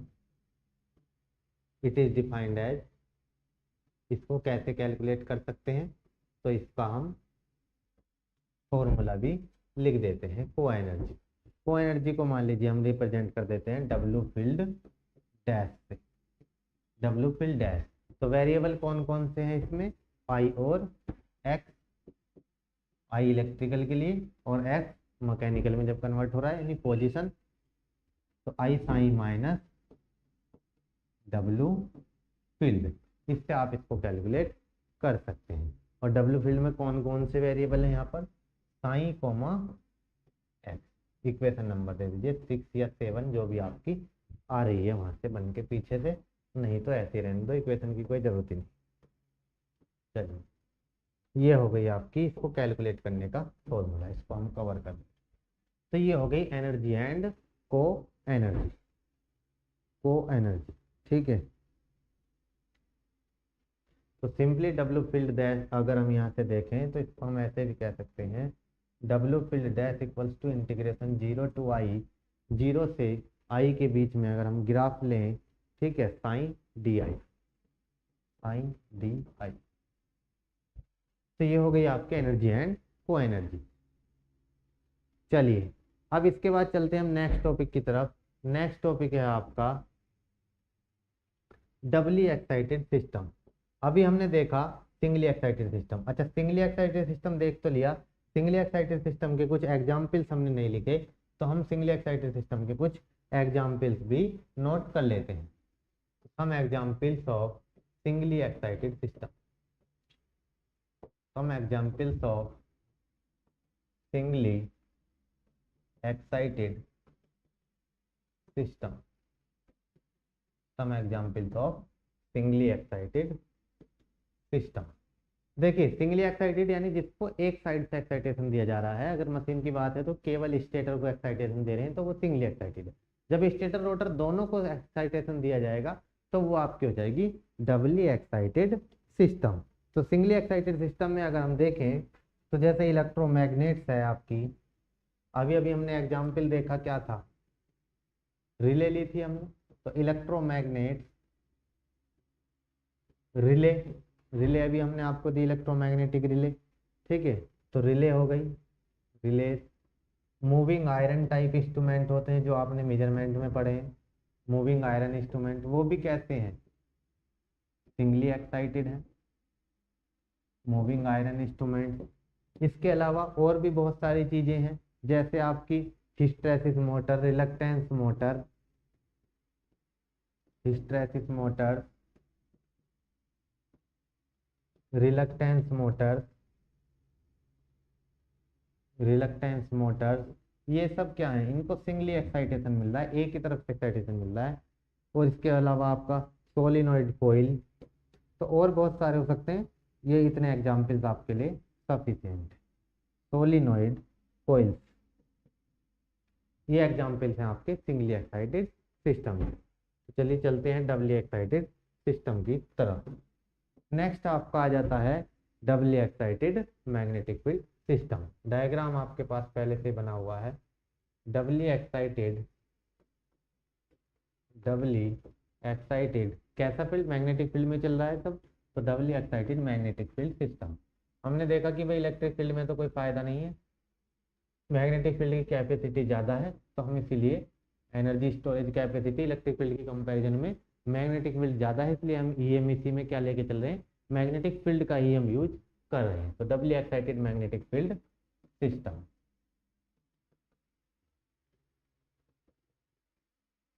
ये आपका डबली एक्साइटेड मैग्नेटिक फील्ड सिस्टम दिखाया गया। सिंक्रोनस मशीन आपका सबसे बढ़िया एग्जाम्पल है डबली एक्साइटेड सिस्टम का। देखो यहाँ पर क्या है, स्टेटर को सप्लाई दी गई है सोर्स 1 से और रोटर को सप्लाई दी गई है सोर्स 2 से, ठीक है। तो दोनों को एक्साइटेशन यानी दोनों को सप्लाई दी जा रही है, तो इसीलिए ये क्या है, डबली एक्साइटेड सिस्टम। तो इसमें क्या है, आपके दो इंडिपेंडेंट सोर्स हैं। तो कोई भी ऐसा सिस्टम जिसमें दो इंडिपेंडेंट, ना ये सोर्स इस पर डिपेंड कर रहा है ना ये इस पर डिपेंड कर रहा है, ऐसा सिस्टम जिसमें दो इंडिपेंडेंट सोर्स हो, यानी दो अलग अलग सोर्स से हमारे सिस्टम को सप्लाई मिल रही है, तो वो सिस्टम कहलाता है आपका डबली एक्साइटेड सिस्टम, ठीक है। इसमें ज्यादातर क्या होता है डबली एक्साइटेड में, सबसे पहले इसके एग्जाम्पल ही देख लेते हैं। चलो ये लिख लेते हैं इसके एग्जाम्पल। एक तो मैंने आपको अभी बताया इसमें सिंक्रोनस मशीन सबसे बढ़िया है, synchronous machine, synchronous machine.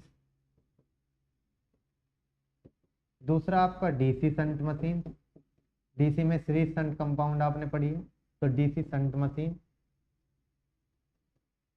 Loud speaker, ये भी आपका डबली एक्साइटेड में ही आता है, लाउड स्पीकर भी, लाउड स्पीकर, ठीक है। मेन सिंक्रोनस मशीन पर आप फोकस करें। और एक आपका टैकोमीटर भी इसके अंदर आता है, टैकोमीटर, टैकोमीटर, ये क्या है, डबली एक्साइटेड सिस्टम के कुछ एग्जाम्पल्स हैं। तो डबली एक्साइटेड में क्या है, आपका दो इंडिपेंडेंट सोर्स हैं। तो हमने एक सिंपल डबली एक्साइटेड सिस्टम मान लिया है, we have consider a doubly excited system, consider a doubly excited system. इसका भी आपका डेरिवेशन ही आता है, पूछेगा सीधे, इस पर भी मैं इंपोर्टेंट मार्क कर देता हूँ, ठीक है। इसमें क्या है, दो इंडिपेंडेंट सोर्स हैं। अब इन दोनों इंडिपेंडेंट सोर्स के बारे में लिख लेते हैं सीधा सीधा। दो इंडिपेंडेंट सोर्स, पहले सोर्स को मान लिया सोर्स 1, दूसरे सोर्स को मान लिया हमने सोर्स 2, नाम दे दिया इनको, ठीक है। अब पहले सोर्स में जो है, ये जो वाइंडिंग है यानी स्टेटर पर, इसके नंबर ऑफ टर्न्स n मान लिए, दूसरे के n2 मान लिए।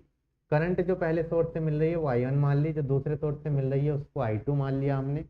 ऐसे ही जो फ्लक्स लिंकेज हो रहा है पहले वाले में वो साइन 1 मान लिया, दूसरे में जो हो रहा है उसको साइन 2 हमने मान लिया। तो n1 क्या हो गए, नंबर ऑफ टर्न्स इन, मैंने क्या बताया, ये क्या है, ये है स्टेटर और ये क्या है, रोटर, साफ दिखाई दे रहा है। तो number of turns in stator winding, stator ही लिख दो। और इसको कहाँ से सप्लाई मिल रही है, फ्रॉम सोर्स 1। चलो बस इतना ही लिख दो, सोर्स 1 तो मालूम ही है, तो दिखाई दे ही रहा है आपको, from stator. Number of turns in rotor, ये आपके रोटर में हो गई। I1 क्या हो गई, जो करंट मिल रही है सोर्स 1 की वजह से, current due to source 1, current due to source 1। I2 क्या हो गई, current due to source 2। I1 क्या हो गया, जो फ्लक्स लिंकेज है आपका ड्यू टू I1 पहली करंट की वजह से, flux linkage due to I1, I2 क्या हो जाएगा, flux linkage due to I2। तो ये हमने सिस्टम कंसीडर कर लिया, ये चीज़ इसके अंदर मान ली। अब हम डेरिवेशन स्टार्ट करते हैं। अब जो एमएमएफ प्रोड्यूस होगा स्टेटर और रोटर पर, वो क्या होंगे, दोनों सेम डायरेक्शन में होंगे। डायग्राम देख लीजिए एक बार, तभी आपकी बात समझ में आएगी। लेकिन जो टॉर्क प्रोड्यूस हो रहा है टी, देखो टॉर्क किस डायरेक्शन में प्रोड्यूस होगा, टी टॉर्क होगा, ये है क्लॉकवाइज, लेकिन टॉर्क अपोजिट चलेगा काउंटर क्लॉकवाइज डायरेक्शन में। एमएफ तो सेम में होंगे लेकिन टॉर्क काउंटर क्लॉकवाइज डायरेक्शन में होगा। ये चलिए लिख देते हैं, टॉर्क क्या होगा, काउंटर क्लॉकवाइज डायरेक्शन में होगा। तो MMF produced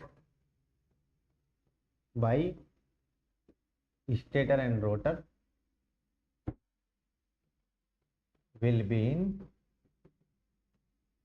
same direction, will be in same direction, but लेकिन टॉर्क का क्या होगा, बट टॉर्क जो आपका टॉर्क होगा टीई, वो क्या होगा, will be in counter clockwise direction. Torque T E in counter clockwise, counter clockwise direction. T क्या है, इलेक्ट्रोमैग्नेटिक टॉर्क, इलेक्ट्रोमैग्नेटिक टॉर्क है टी की जो हम बात कर रहे हैं। कौन सा टॉर्क है ये, इलेक्ट्रोमैग्नेटिक टॉर्क। चलिए डेरिवेशन को स्टार्ट कर लेते हैं। ये सब कंसीडर कर लिया, तो इलेक्ट्रिकल एनर्जी सप्लाई होगी जो सोर्स 1 से, वो क्या होगी, अभी अभी हमने पीछे पढ़ के देखा है, तो वहीं से इसको उठा लेते हैं। Electrical energy supplied from source 1, वहाँ पर एक ही सोर्स था, उसमें हमने इलेक्ट्रिकल एनर्जी ली थी, तो उसको क्या कहा था, डी डब्ल्यू इलेक्ट्रिकल। कितनी आई थी डी डब्ल्यू इलेक्ट्रिकल, बताइए। डी डब्ल्यू इलेक्ट्रिकल आई थी आपकी आई डी साइन। तो यहाँ पर दो सोर्स हैं, तो I1 डी साइन 1, ये होगी पहले सोर्स से। अब दूसरे सोर्स से electrical energy supplied by source 2, ये होगी फ्रॉम सोर्स 1, फ्रॉम सोर्स 1। पहले सोर्स से इलेक्ट्रिकल एनर्जी, अब होगी दूसरे सोर्स से। तो इसमें क्या हो जाएगा, डी डब्ल्यू इलेक्ट्रिकल, इसमें भी 1 2 कर दो इलेक्ट्रिकल में भी, तभी तो पहला और दूसरा पता लगे, 1 2। तो I2 डी साइन 2, डायग्राम में I2 मानी होगी, फ्लक्स लिंकेज साइन 2 माना है, तो I2 D sine 2। Sign 1 sign 2 आपको पता ही है, फ्लक्स लिंकेज है आपके। अब साइन 1 और साइन 2 की वैल्यू अगर हम निकालें, तो साइन 1 क्या होगा, साइन 1 होगा आपका L1 I1 plus M12। M क्या है, म्यूचुअल इंडक्टेंस, ठीक है, M क्या है, म्यूचुअल इंडक्टेंस। अब यहाँ पर क्या है, किसके बीच में होगा म्यूचुअल, एक स्टेटर एक रोटर, जैसे ट्रांसफॉर्मर में चलता है दो वाइंडिंग के बीच में, यहाँ पर किसके, स्टेटर और रोटर, यही तो है, एक स्टेटर एक रोटर है, तो दोनों के बीच का म्यूचुअल इंडक्टेंस होगा M12। तो L1 तो इंडक्टेंस हो जाएगा स्टेटर का, L2 हो जाएगा रोटर का, I1 हो जाएगी स्टेटर की साइड की करंट, I2 हो जाएगी रोटर की साइड की करंट। चलो पहले इक्वेशन लिख लेते हैं, L1 I1 plus M12 I2, equation 3। और साइन 2 की अगर बात करें, तो L2 I2 प्लस M12 क्या हो जाएगा आपको, या 2 1 1 2 कह दो या 2 1 कह दो, दोनों एक ही बात आनी, I1 के, ठीक है, इक्वेशन नंबर 4। अब देखो यहाँ पर जो हमने टर्म लिखी हैं, ये क्या क्या है आपकी टर्म। साइन 1 आपको मालूम है, साइन 2 मालूम है, पहले ही लिख दिया हमने, I1 I2 लिख दिए हैं, तो बचा कौन, L1 L2 और M12 M21, यही तो बचे। L1 क्या है, सेल्फ इंडक्टेंस, किसका, स्टेटर का हो गया ये, और L2 क्या हो गया, सेल्फ इंडक्टेंस ऑफ ये रोटर का हो गया, और M12 क्या हो गया, mutual inductance between stator and rotor, mutual inductance between stator and rotor. Stator और रोटर के बीच का म्यूचुअल इंडक्टेंस हो गया आपका M12 या M21। ठीक है, यहाँ तक बात हो गई हमारी। इलेक्ट्रिकल एनर्जी मिल गई भाई, इतनी इतनी इलेक्ट्रिकल एनर्जी सप्लाई हो रही है और इतना फ्लक्स लिंकेज हो गया, साई 1 और साई 2 आपका इतना हो गया। अब हम इनको डेरिवेशन को आगे बढ़ाते हैं। अब हम मान लेते हैं एक बार, तो मान लीजिए कि भाई ये जो है आपके क्या है, रोटर जो है घूम नहीं रहा, या पहले मान लीजिए initially both winding are unexcited, यानी किसी को भी सप्लाई नहीं दी गई, बोथ वाइंडिंग्स आर अनएक्साइटेड। जब दोनों वाइंडिंग अनएक्साइटेड रहेंगी तो I1 क्या हो जाएगा, I2 क्या हो जाएगा, जीरो हो जाएगा। कोई एक्साइटेशन नहीं देंगे तो करंट क्या हो जाएगी, जीरो हो जाएगी। और स्पेस एंगल क्या मान लेंगे, स्पेस एंगल हो जाएगा theta R, space angle theta R. ठीक है, स्पेस एंगल स्टेटर और रोटर के बीच में। अब उसके बाद मान लेंगे नाउ लेट, उसके बाद मान लीजिए कि भाई हमने स्विच ऑन कर दिया और supply they the, supply is provided, supply is provided. तो करंट कैसे कैसे फ्लो होंगी, स्टेटर में तो जो होगी आपके जीरो से, जीरो टू I1, रोटर में क्या हो जाएगी, जीरो थी पहले, रोटर में क्या हो गई, zero to I2 current flow हो जाएगी। ठीक है, लेकिन मान लो अभी सप्लाई पिल गई लेकिन रोटर घूम नहीं रहा। Now if rotor is at fixed position, अभी स्टार्टिंग में तो एकदम तो घूम ही नहीं जाएगा, at fixed position, fixed position पे यानी रोटेट नहीं कर रहा। जब रोटर नहीं घूमेगा तो सीधी सी बात है, रोटर नहीं घूमेगा तो मैकेनिकल एनर्जी क्या हो जाएगी, या मैकेनिकल वर्क डन क्या हो जाएगा, DW मैकेनिकल जीरो हो जाएगा। ठीक है, तो इलेक्ट्रिकल एनर्जी क्या होगी, अब अभी अभी हमने इलेक्ट्रिकल एनर्जी का फॉर्मूला पढ़ा था सिंगली एक्साइटेड में, DW इलेक्ट्रिकल बराबर क्या होता है, DW mechanical plus DW field, mechanical plus DW field, ये पढ़ा था। अब मैकेनिकल हो गई जीरो तो क्या हो गई, DW फील्ड के बराबर हो गई। तो स्टार्टिंग में क्या होगी, इलेक्ट्रिकल एनर्जी फील्ड एनर्जी के बराबर हो जाएगी जब रोटर घूमना शुरू नहीं किया उस टाइम पे। ठीक है जी,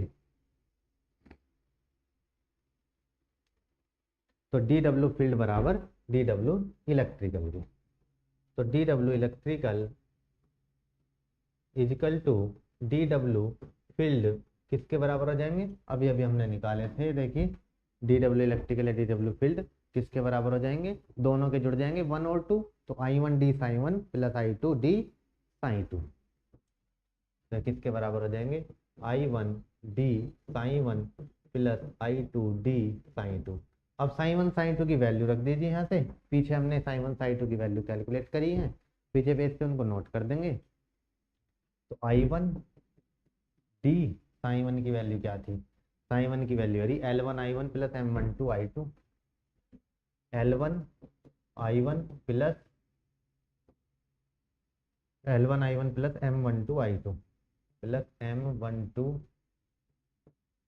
I2, ठीक है, plus I2 D L2 I2 plus M21 I1, ये वैल्यू रख दी हमने।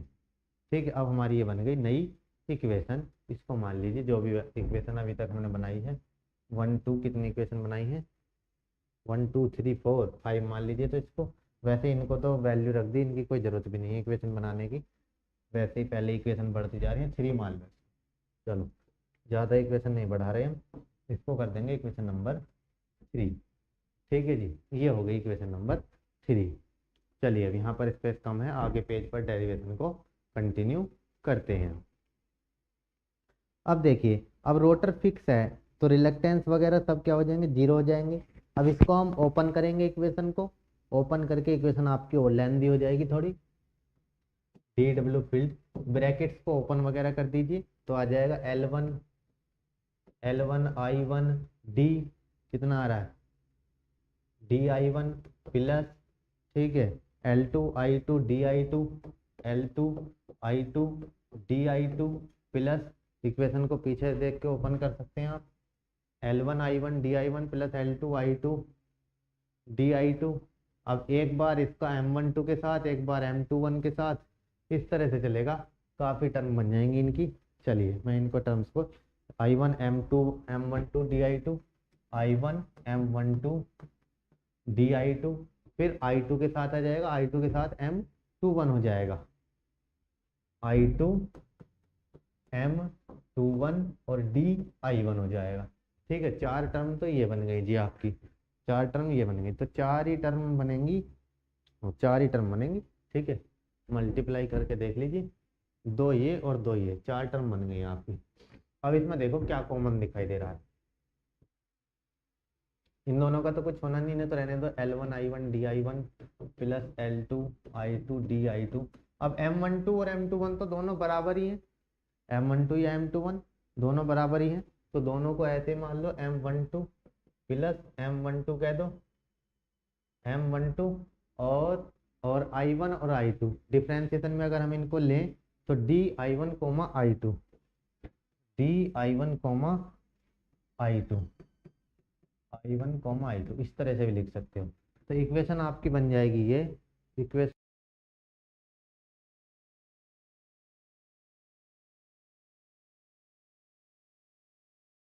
आधा घंटे में ये टॉपिक है, एक टॉपिक और है। ठीक है, M12 DI1 I2, तो इक्वेशन नंबर हमारी हो गई थी 3, तो हम इसको मान लेते हैं इक्वेशन नंबर 4, को मान लेते हैं इक्वेशन नंबर 4। चलिए आगे बढ़ते हैं, इक्वेशन नंबर 4।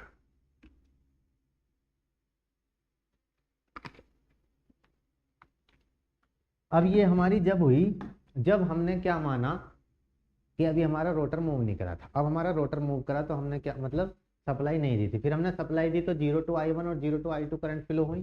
तो उस केस में अब आ जाते हैं, आगे बढ़ाते हैं इसको कि भाई मोटर को चलाना हमें, तो मोटर लास्ट में पहुंचाना है डब्ल्यू एक्साइटेड पे, तो काफ़ी थोड़ा लेंथी सा डेरिवेशन है, कोशिश करेंगे जितना इजी हो सके। तो 0 to 0 the current from 0 to I1 and 0 to I2 जब पहुंचेंगी तब उस केस में क्या होगा, उस केस में देखिए आपका डी डब्ल्यू फील्ड क्या हो जाएगा आपका, उस केस में डब्ल्यू फील्ड इक्वल्स टू आपका क्या आ जाएगा, L1 इंटीग्रेशन 0 टू I1, 0 से I1 पहुंच जाएंगी DI1 plus L2 integration 0 to I2 DI2। अब M12 और M21, तो M12 में क्या आ जाएगा plus M12 integration 0 to I1 I2, दोनों आ गई। अब तो दोनों लेनी पड़ेंगी 1 2 में, तो डिफरेंशिएशन में भी I1 I2। ठीक है, ये हो जाएगा जब I1 से I2 वेरी कराएंगे। अब इसको खोलेंगे तो ये क्या आ जाएगा, हाफ LI स्क्वायर, तो I1 स्क्वायर हो जाएगा पहले वाले में, दूसरा हाफ L2 I2 स्क्वायर हो जाएगा, तीसरे वाले में तो ऐसा होगा नहीं, तीसरे में तो M12 I1 I2 हो जाएगा, M12 I1 I2। Equation number हो गई 5 इक्वेशन आपकी आ गई, 4 5। ठीक है, अभी तक मोटर रोटर जो है घूमा नहीं है, अभी केवल करंट दी है, करंट देने के बाद ये कंडीशन तक पहुंचे हैं। जैसे ही रोटर घूमेगा तो डबल इक्वेशन हो जाएगी, इक्वेशन और लेंथी हो जाएगी। तो अब रोटर को घुमा दीजिए, बहुत देर हो गई, फटाफट रोटर को घुमाते हैं। Now when rotor moves, now when rotor moves, किसी एंगल पे घूमेगा, तो हमने मान लिया रोटर मूव करता है डी थीटा आर से, एट डी थीटा आर। जब डी थीटा आर से मूव करेगा तो उसमें एक टॉर्क बनता है टी ई, तब डी डब्ल्यू इलेक्ट्रिकल क्या होगा देखिए, तब आपका डी डब्ल्यू इलेक्ट्रिकल हो जाएगा, आपका क्या होगा जो अभी निकाला हमने, L1 I1 DI1 plus L2 I2 DI2। ठीक है, M12 plus M12 I1 DI2 plus M21 आ जाएगा। ठीक है, देखो एक तो L1 I1 चलेगा, ऐसे ही L2 I2 DI2 चलेगा। M12 है तो यहाँ पर M21 चलेगा, M21 I2 DI1। अब देखिए ये टर्म तो आपकी थी, लेकिन अब जब थीटा एंगल से मूव कर गया तो अब चेंज हो जाएंगी। I1 square DL1, I1 square DL1। ठीक है, DW इलेक्ट्रिकल है ये आपका, इसका DL1 plus I1 I2 DM12 plus I1 I2 DM12, ऐसे इसमें आ जाएगा I2 square DL2 plus I1 I2 DM21, दोनों सेम ही आनी है तो, plus I1 I2 DM21, M21 कह दो या 12 कह दो, दोनों इक्वल ही रहेंगे। ठीक है, ये इक्वेशन आ जाएगी। नेक्स्ट आपकी अब इक्वेशन नंबर 6, इक्वेशन नंबर 6। चलिए यहाँ तक हो गया है आपका अभी कंप्लीट। अब इनमें मान लो इंक्रीमेंट मान लेंगे हम, तो इसको आगे बढ़ा देंगे और ठीक है, अब इंक्रीमेंट मान के इनको आगे बढ़ा देंगे। अब डिफरेंशियल वर्क डन, शॉर्ट में इसको फिनिश करते हैं। तो differential work done, differential work done कितना होगा भाई? डिफरेंशियल वर्क डन कब? जब डी थीटा आर से रोटर मूव कर रहा है, when virtual displacement D theta R occurs, तब क्या होगा? Differential work done. Work done यानी सीधा सीधा डी डब्ल्यू मैकेनिकल की बात चल रही है। अब तो मैकेनिकल वर्क डन हो जाएगा, तब तो जीरो हो गया था। तो ये किसके बराबर हो जाएगा? उसमें कुछ टॉर्क प्रोड्यूस होगा, तो टॉर्क प्रोड्यूस हमने मान लिया टी होगा, तो टी इंटू क्या? टीई इंटू कितना डिस्प्लेसमेंट? डी थीटा आर, तो T into D theta R, ये हो जाएगा। ठीक है जी, इलेक्ट्रिकल आपका ये आ गया है। मैकेनिक आपका फील्ड की इक्वेशन निकाल दोगे आप, इलेक्ट्रिकल निकालिए तो फील्ड की भी निकाल सकते हैं। फील्ड की निकाल के फील्ड और इलेक्ट्रिकल को ऐड करके क्या आ जाएगी? मैकेनिकल आ जाएगी। तो इसमें वैल्यू करके हम इसको कर सकते हैं। तो डी डब्ल्यू इलेक्ट्रिकल क्या होता है? डी डब्ल्यू इलेक्ट्रिकल होता है D W mechanical plus D W field. तो डी डब्ल्यू मैकेनिकल की जगह हो गया T E D theta R plus D W field. ठीक है जी, अब डी डब्ल्यू इलेक्ट्रिकल की वैल्यू रख सकते हैं। जब इस वैल्यू को रख देंगे तो डी डब्ल्यू फील्ड हमारा निकल के आ जाएगा। ठीक है, तो ये हो गया आपका डबली एक्साइटेड सिस्टम। क्लियर है? डबली एक्साइटेड सिस्टम थोड़ा लेंदी है, आप जितना याद रह जाए उतना इसको करके आ जाएंगे। इसमें मेन आपको क्या करना है, इसीलिए मैं इसको आपको एक बार अभी हैंड टू हैंड रिवाइज कराता हूँ। इसमें आपको एक तो डायग्राम बनाना है डबली एक्साइटेड का, एग्जाम्पल्स देने हैं, फिर इसमें बताना है कि सोर्स 1 से सप्लाई, सोर्स 2 से सप्लाई। एग्जाम्पल सबसे बढ़िया है डबली एक्साइटेड में हमने मान लो कोई सिंक्रोनस मशीन ही ले ली। सिंक्रोनस मशीन में क्या होता है, सीधा एक तरफ से डीसी सप्लाई देते हैं रोटर को, एसी सप्लाई देते हैं स्टेटर को। तो यहाँ पर एसी डीसी कुछ नहीं, सिंपल कोई भी एक मान लीजिए डबली एक्साइटेड सिस्टम है। ये नहीं कहना कि भाई सिंक्रोनस मशीन है, ये क्या है? हमने एक सिस्टम ले लिया, सोर्स 1 से सप्लाई दे रहे हैं ये रही स्टेटर को, सोर्स 2 से सप्लाई दे रहे हैं रोटर को। अब एक बार बता दो कि भाई हमने अभी सप्लाई दी नहीं है, तो दोनों करंट क्या है? जीरो है। तो उस केस में फील्ड क्या हो गया? जीरो हो गया। तो इलेक्ट्रिकल एनर्जी किसके बराबर हो गई? आपकी इलेक्ट्रिकल एनर्जी क्या आ गई? जो हमने अभी कैलकुलेट करके दिखाई, जब हमारा जीरो हो रहा था। तो simple I1 D sine 1 I2 D sine 2 के बराबर आ गई। फ्लक्स लिंकेज वगैरह मान लो, करंट सप्लाई मान लो, सब कुछ मान लो। म्यूचुअल इंडक्टेंस M12 21 दोनों बराबर रहेंगे स्टेटर रोटर के बीच के। अपना इंडक्टेंस एक का L1 मान लो, एक का L2 मान लो। ठीक है जी, उसके बाद अब मान लो कि शुरू में अनएक्साइटेड है, तो I1 I2 जीरो है। और फिर मान लो कि भाई रोटर को जो है हम सप्लाई दे रहे हैं, तो जीरो से I1 जा रही है करंट, जीरो से I2 जा रही है। जब जीरो से स्टार्टिंग में रोटर जब घूम नहीं रहा, सप्लाई दे दी, लेकिन रोटर नहीं घूमा, तो मैकेनिकल एनर्जी क्या हो गई? मैकेनिकल वर्क डन जीरो हो गया। केवल क्या रह गया? इलेक्ट्रिकल एनर्जी किसके बराबर हो गई? फील्ड एनर्जी के बराबर हो गई। सप्लाई तो दे दी लेकिन रोटर नहीं घूमा, तो ये आ गई उसके ही। फिर क्या करो? रोटर को घुमा देना है बाद में। इसको सोल्व कर लिया फील्ड के। अब करंट I1 से I2 इनको दिखा दिया हमने सोल्व करके। फिर उसके बाद हम मान लो कि भाई मोटर घूम गया, तो थीटा आर एंगल से घूमेगा, तो मैकेनिकल एनर्जी क्या आ जाएगी? T into D theta R. तो mechanical energy plus field energy electrical equal to, यही तो होगा इलेक्ट्रिकल एनर्जी बराबर मैकेनिकल प्लस फील्ड एनर्जी। इसमें ये सब लॉस वगैरह भी हो गई। ऐड हो गए, तो T D C R plus T D W field इतना कर देंगे सफिशिएंट है। बाकी इसको आगे और भी बढ़ाया जा सकता है, लेकिन पहले ये काफ़ी लेंथी डेरिवेशन है तो मैं इसको और आगे नहीं बढ़ा रहा हूँ। क्लियर, ठीक है। चलिए नेक्स्ट टॉपिक की तरफ चलते हैं हम। नेक्स्ट हमारा टॉपिक आता है अब आपका, सिंपल सा टॉपिक है, तो छोटा सा दे रखा है सिलेबस में इसलिए पढ़ लेते हैं, कभी पूछ ले। Generation of EMF in machines, ये ज़्यादा खास टॉपिक नहीं है। Generation of EMF in machines जो टिपिकल टॉपिक है वही इंपॉर्टेंट है। जैसे डबली एक्साइटेड सिस्टम टिपिकल है, लेकिन डबली एक्साइटेड सिस्टम इंपॉर्टेंट है।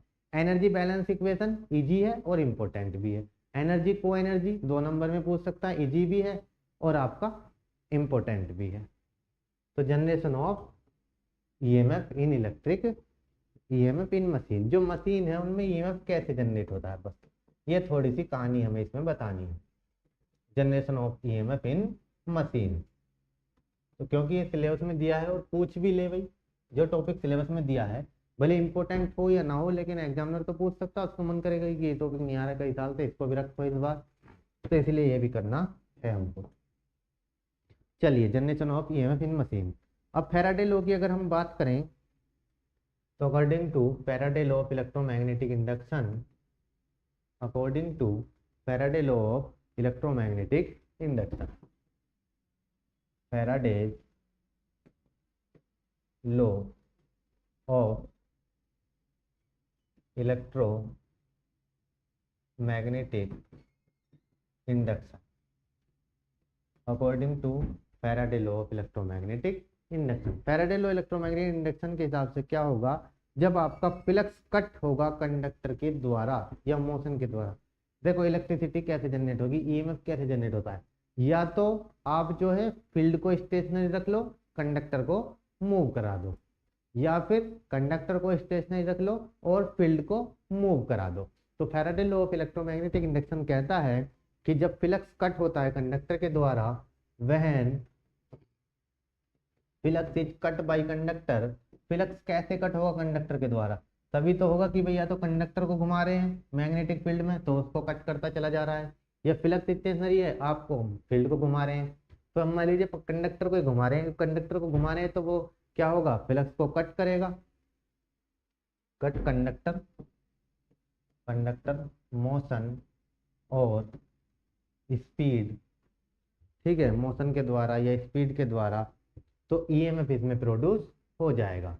An EMF is induced in it, तो इसमें एक ईएमएफ इंड्यूस हो जाएगा, ये कहता है फैराडे लॉ ऑफ इंडक्शन। ठीक है, अब अगर सर्किट क्लोज है, ईएमएफ तो इंड्यूस हो ही गया और सर्किट क्या है, क्लोज है। And if circuit is closed, circuit close होगा तो आप भी जानते हैं कि क्या होगा, बताइए ओपन सर्किट में क्या होगा और क्लोज में क्या होगा। सर्किट क्लोज होगा सीधी बात है करंट फ्लो हो जाएगी, ओपन सर्किट होगा तो करंट फ्लो नहीं होगी, ईएमएफ फिर मिलेगा केवल हमें और कुछ नहीं मिलेगा, तो करंट क्या हो जाएगी, फ्लो हो जाएगी। तो there will be flow of current, अगर सर्किट क्लोज होगा there will be flow of current in it, अगर सर्किट क्लोज होगा तो क्या होगा, एक करंट इसमें फ्लो हो जाएगी।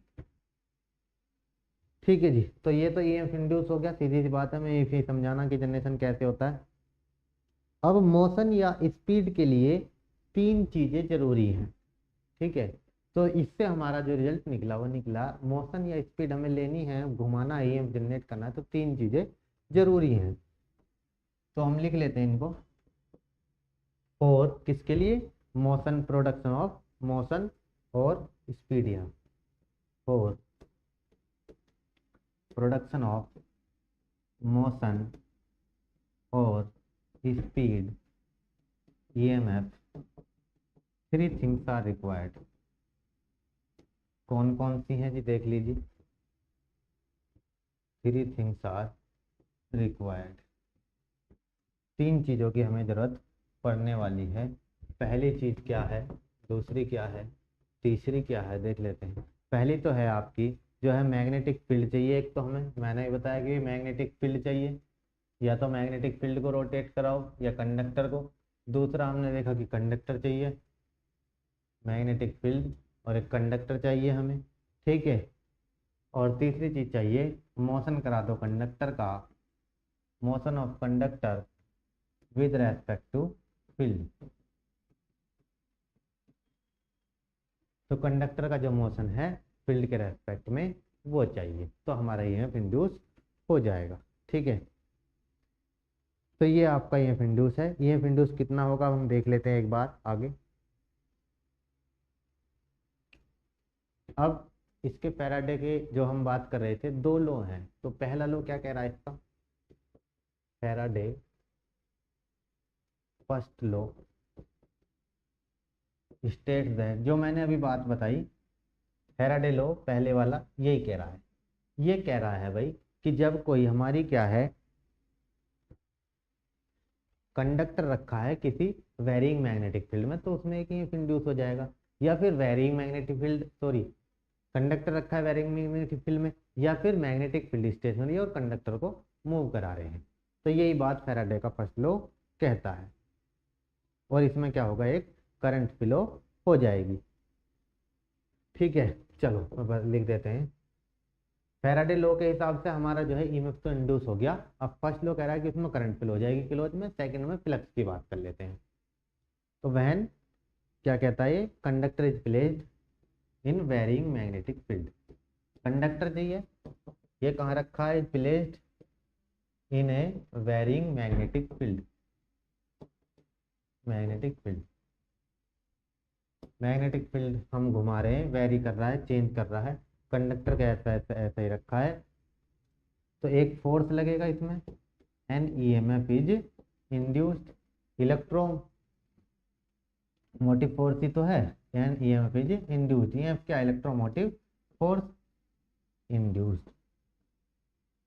तो इलेक्ट्रोमोटिव फोर्स क्या हो जाएगा, एक इंड्यूस हो जाएगा, यानी एक ईएमएफ इज इंड्यूस हो जाएगा इसमें, जो बात पहले हुई थी। अब अगर सर्किट क्लोज है, इफ सर्किट इज क्लोज, तो इसमें क्या हो जाएगी, एक करंट फ्लो हो जाएगी, एक करंट फ्लो जाए अक्रॉस इट, एक करंट फ्लो जाए अक्रॉस इट। तो ये ईएमएफ इंड्यूस यही है मशीन में, और क्या है मशीन में, कैसे ईएमएफ इंड्यूस हो रहा है। ईएमएफ इंड्यूस करने के लिए तीन चीजें चाहिए, magnetic field, conductor, motion of conductor with respect to field. चलिए second, second law, second law states that, second law क्या कह रहा है साहब, सेकंड लॉ हमारा कह रहा है कि भाई फ्लक्स लिंकेज जो होगा, द फ्लक्स, फ्लक्स की अगर हम बात करेंगे तो फ्लक्स लिंकेज प्रोडक्ट होगा नंबर ऑफ टर्न्स के, the flux linkage is the product of number of turns, product किस किस का, नंबर ऑफ टर्न्स, किसके नंबर ऑफ टर्न, कोयल की, कोयल में होंगे, और कहाँ होंगे number of turn, in coil. और दूसरा होगा आपका flux associated with coil, and flux associated with coil. Coil में कितने नंबर ऑफ टर्न है और कितना उसके साथ फ्लक्स एसोसिएट हो रहा है, फ्लक्स एसोसिएटेड विद कोयल। इसको मैथमेटिकली हम लिख लेते हैं, तो E इक्वल्स टू होता है minus N D five by D T, ये आपने पढ़ा भी है। E इक्वल्स टू होता है minus N D five by D T. E आपको पता ही है क्या है, ईएमएफ है, एन अभी बताया आपने नंबर ऑफ टर्न्स है, और फाई आपका मैग्नेटिक फ्लक्स है, N number of turns, phi magnetic flux, ठीक है। तो ये हो गया EMF in machine, EMF induce होना, ठीक है जी। तो ये हमारा चैप्टर जो है कंप्लीट हो गया है। इसमें एक टॉपिक और बचा है छोटा सा, उसको भी कर लेते हैं, टॉर्क का, फोर्स एंड टॉर्क की बात चल रही थी। तो टॉर्क इन सिंगल पे सिलेंड्रिकल रोटर मशीन, चलिए करते हैं इसको फटाफट से कंप्लीट। तो टॉर्क इन सिंगल फेज, ठीक है, cylindrical rotor machine, single phase cylindrical rotor machine, torque in single phase cylindrical rotor machine, ठीक है जी। टॉर्क देख लीजिए single phase cylindrical rotor machine में, चलिए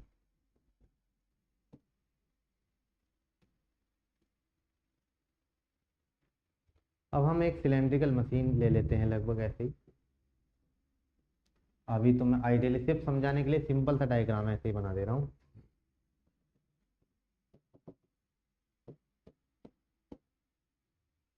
ठीक है, सिंपल सा डायग्राम हम बना दे रहे हैं।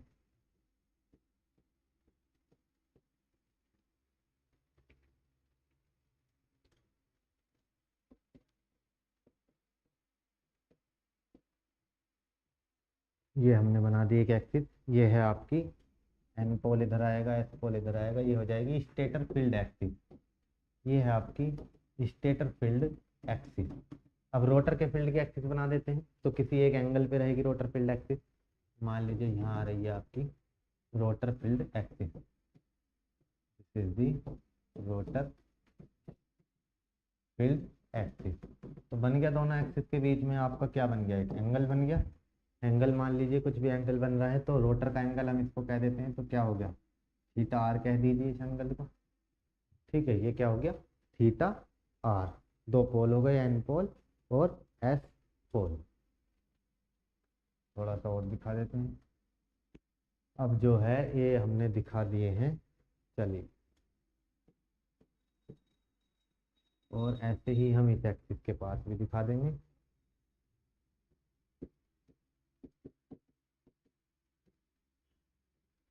ठीक है, ये हो गया आपका एक diagram cylindrical rotor synchronous machine का। अब इसका हम यहीं पर ही बना देता हूं मैं इसकी करेक्टरिस्टिक्स भी। ठीक है, करेक्टरिस्टिक्स के लिए स्पेस थोड़ा कम है। चलो नए पेज पर बनाते हैं करेक्टरिस्टिक्स।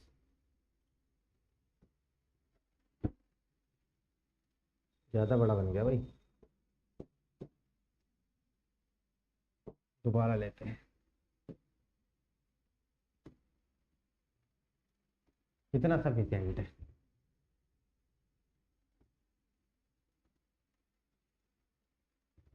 ठीक है, म्यूचुअल इंडक्टेंस अगर दिखाते हैं L1 L2, ये थोड़ी लाइंस जो है तिरछी हैं, सीधी लाइंस खींची जाएंगी। ये मान लीजिए दिस इज पाई/2। पाई/2 आ गया पहले, फिर क्या आएगा, पाई आएगा, 3 पाई/2 आएगा, 2 पाई आएगा, और आपका 5 पाई/2 आएगा। 5 पाई/2 के बाद क्या आ जाएगा, 3 पाई आ जाएगा। 3 पाई के बाद आ जाएगा आपका 7 पाई/2। यहाँ पर इस तरह से ही चलता रहेगा। ठीक है, अब यहाँ है आपका M12 म्यूचुअल इंडक्टेंस। इधर क्या हो गया, इंडक्टेंस। इधर हो गया आपका इंडक्टेंस। इधर क्या है, ये तो एंगल है, तो आपको मालूम ही है क्या है, ये थीटा आर है। ये क्या है, थीटा आर। थीटा आर ही तो है ये, और क्या।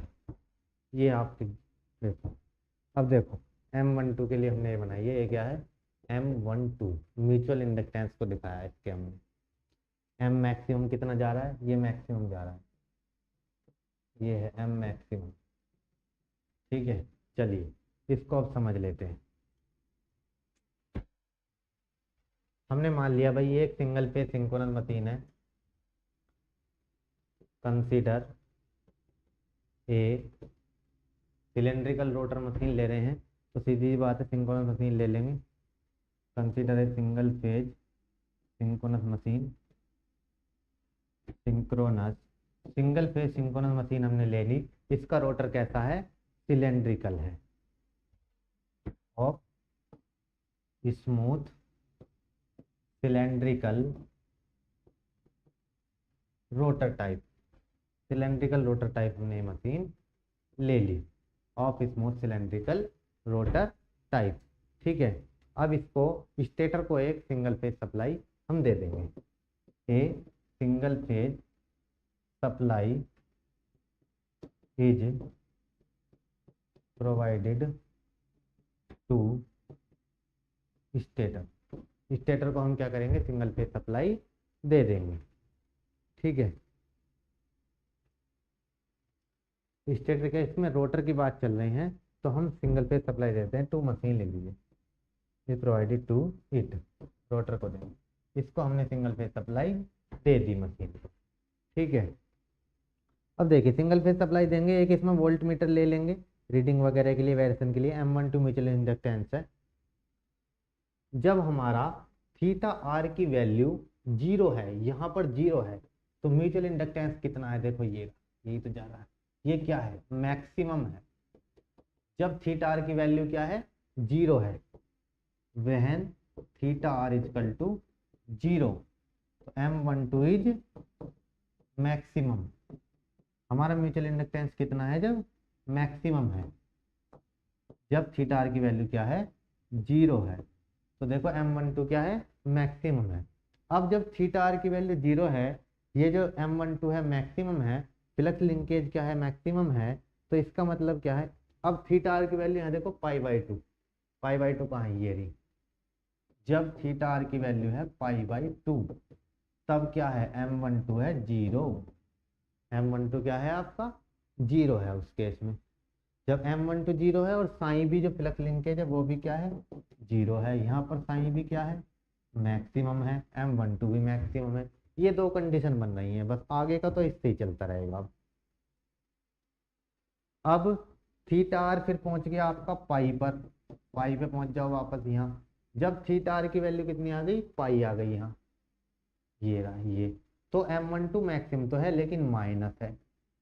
M12 क्या हो गया, मैक्सिमम है लेकिन माइनस है, निगेटिव है M12 की वैल्यू, ठीक है, यानी माइनस का M मैक्सिमम कह दो इसको।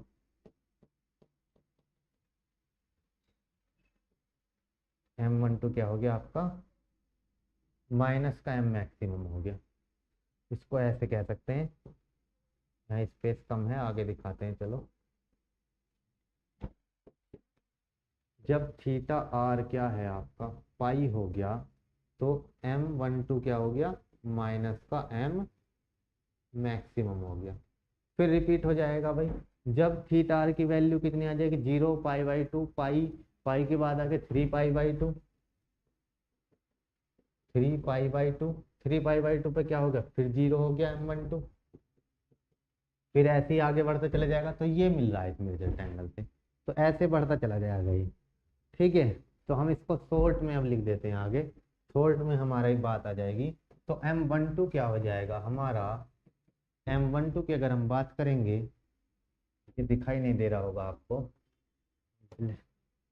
तो हम M12 की अगर बात करेंगे तो M12 क्या हो जाएगा हमारा, M12 हो जाएगा M max cos theta R, M max cos theta R हो जाएगा, ठीक है जी।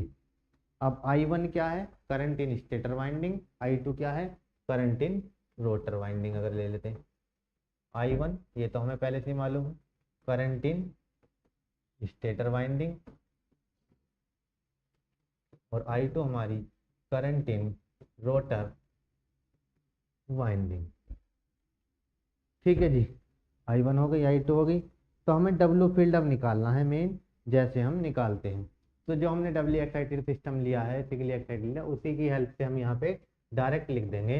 तो W फील्ड हमारा जो आएगा, W फील्ड क्या आएगा, हमें किस किस के, 3 वेरिएबल हो गए यहाँ पर, 3 वेरिएबल कौन से हो गए, I1 हो गया, I2 हो गया, और ये हो गया एंगल थीटा आर, क्या हो गया, थीटा आर। तो ये हमारा आ जाएगा, जो हमारा पीछे आया था, हाफ LI², तो L1I1 आ गया था, फिर L2I2, फिर I1I2 M12, half L1I1² plus half L2I2², ठीक है, plus L2I2² I1I2 M12, I1I2 M12। ज़्यादा डिटेल में नहीं जाएंगे इसमें भी, क्योंकि नहीं तो फिर डेरिवेशन जो है उसी की तरह डबल एक्साइटेड की तरह टिपिकल हो जाएगा, तो सीधा वहीं से उठा के डायरेक्ट लिख देंगे, ठीक है। अब M12 की जगह हमें वैल्यू चेंज कर देनी है।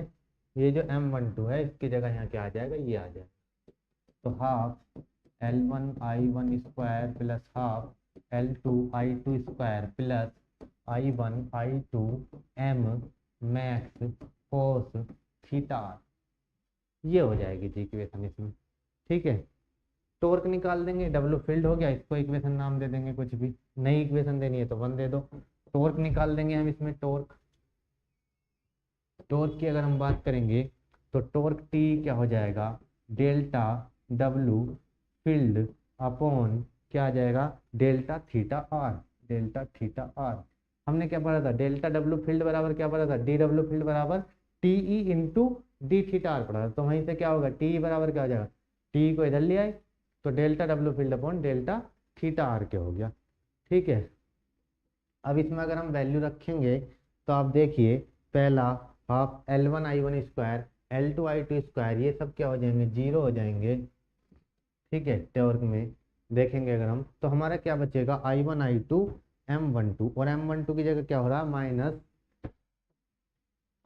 Minus I1 I2 M max cos theta R, ये हो जाएगा। ठीक है, M1 M2 सॉरी कोस नहीं, ये वैल्यू आएगी अब साइनोसॉइडल, तो M1 M2 M max negative में कर दिया तो साइन थीटा आर। डिफरेंशिएशन करेंगे तो कोस का क्या हो जाएगा, साइन, डेल्टा में रह रहे हैं डेल्टा डब्ल्यू फील्ड, तो कोस का डिफरेंशिएशन क्या होगा, माइनस साइन, साइन का कोस, कोस का माइनस साइन, तो क्या बच गया, minus I1 I2 M max sine theta R. This is equation number 2। ठीक है, तो ये हमारा आ गया जी यहाँ से निकल के टॉर्क आपका। तो हमारा टॉर्क की जो है पूछा गया है सिंगल फेज सिलेंड्रिकल मोटर में, तो ये हमारा टॉर्क इसमें आ गया है।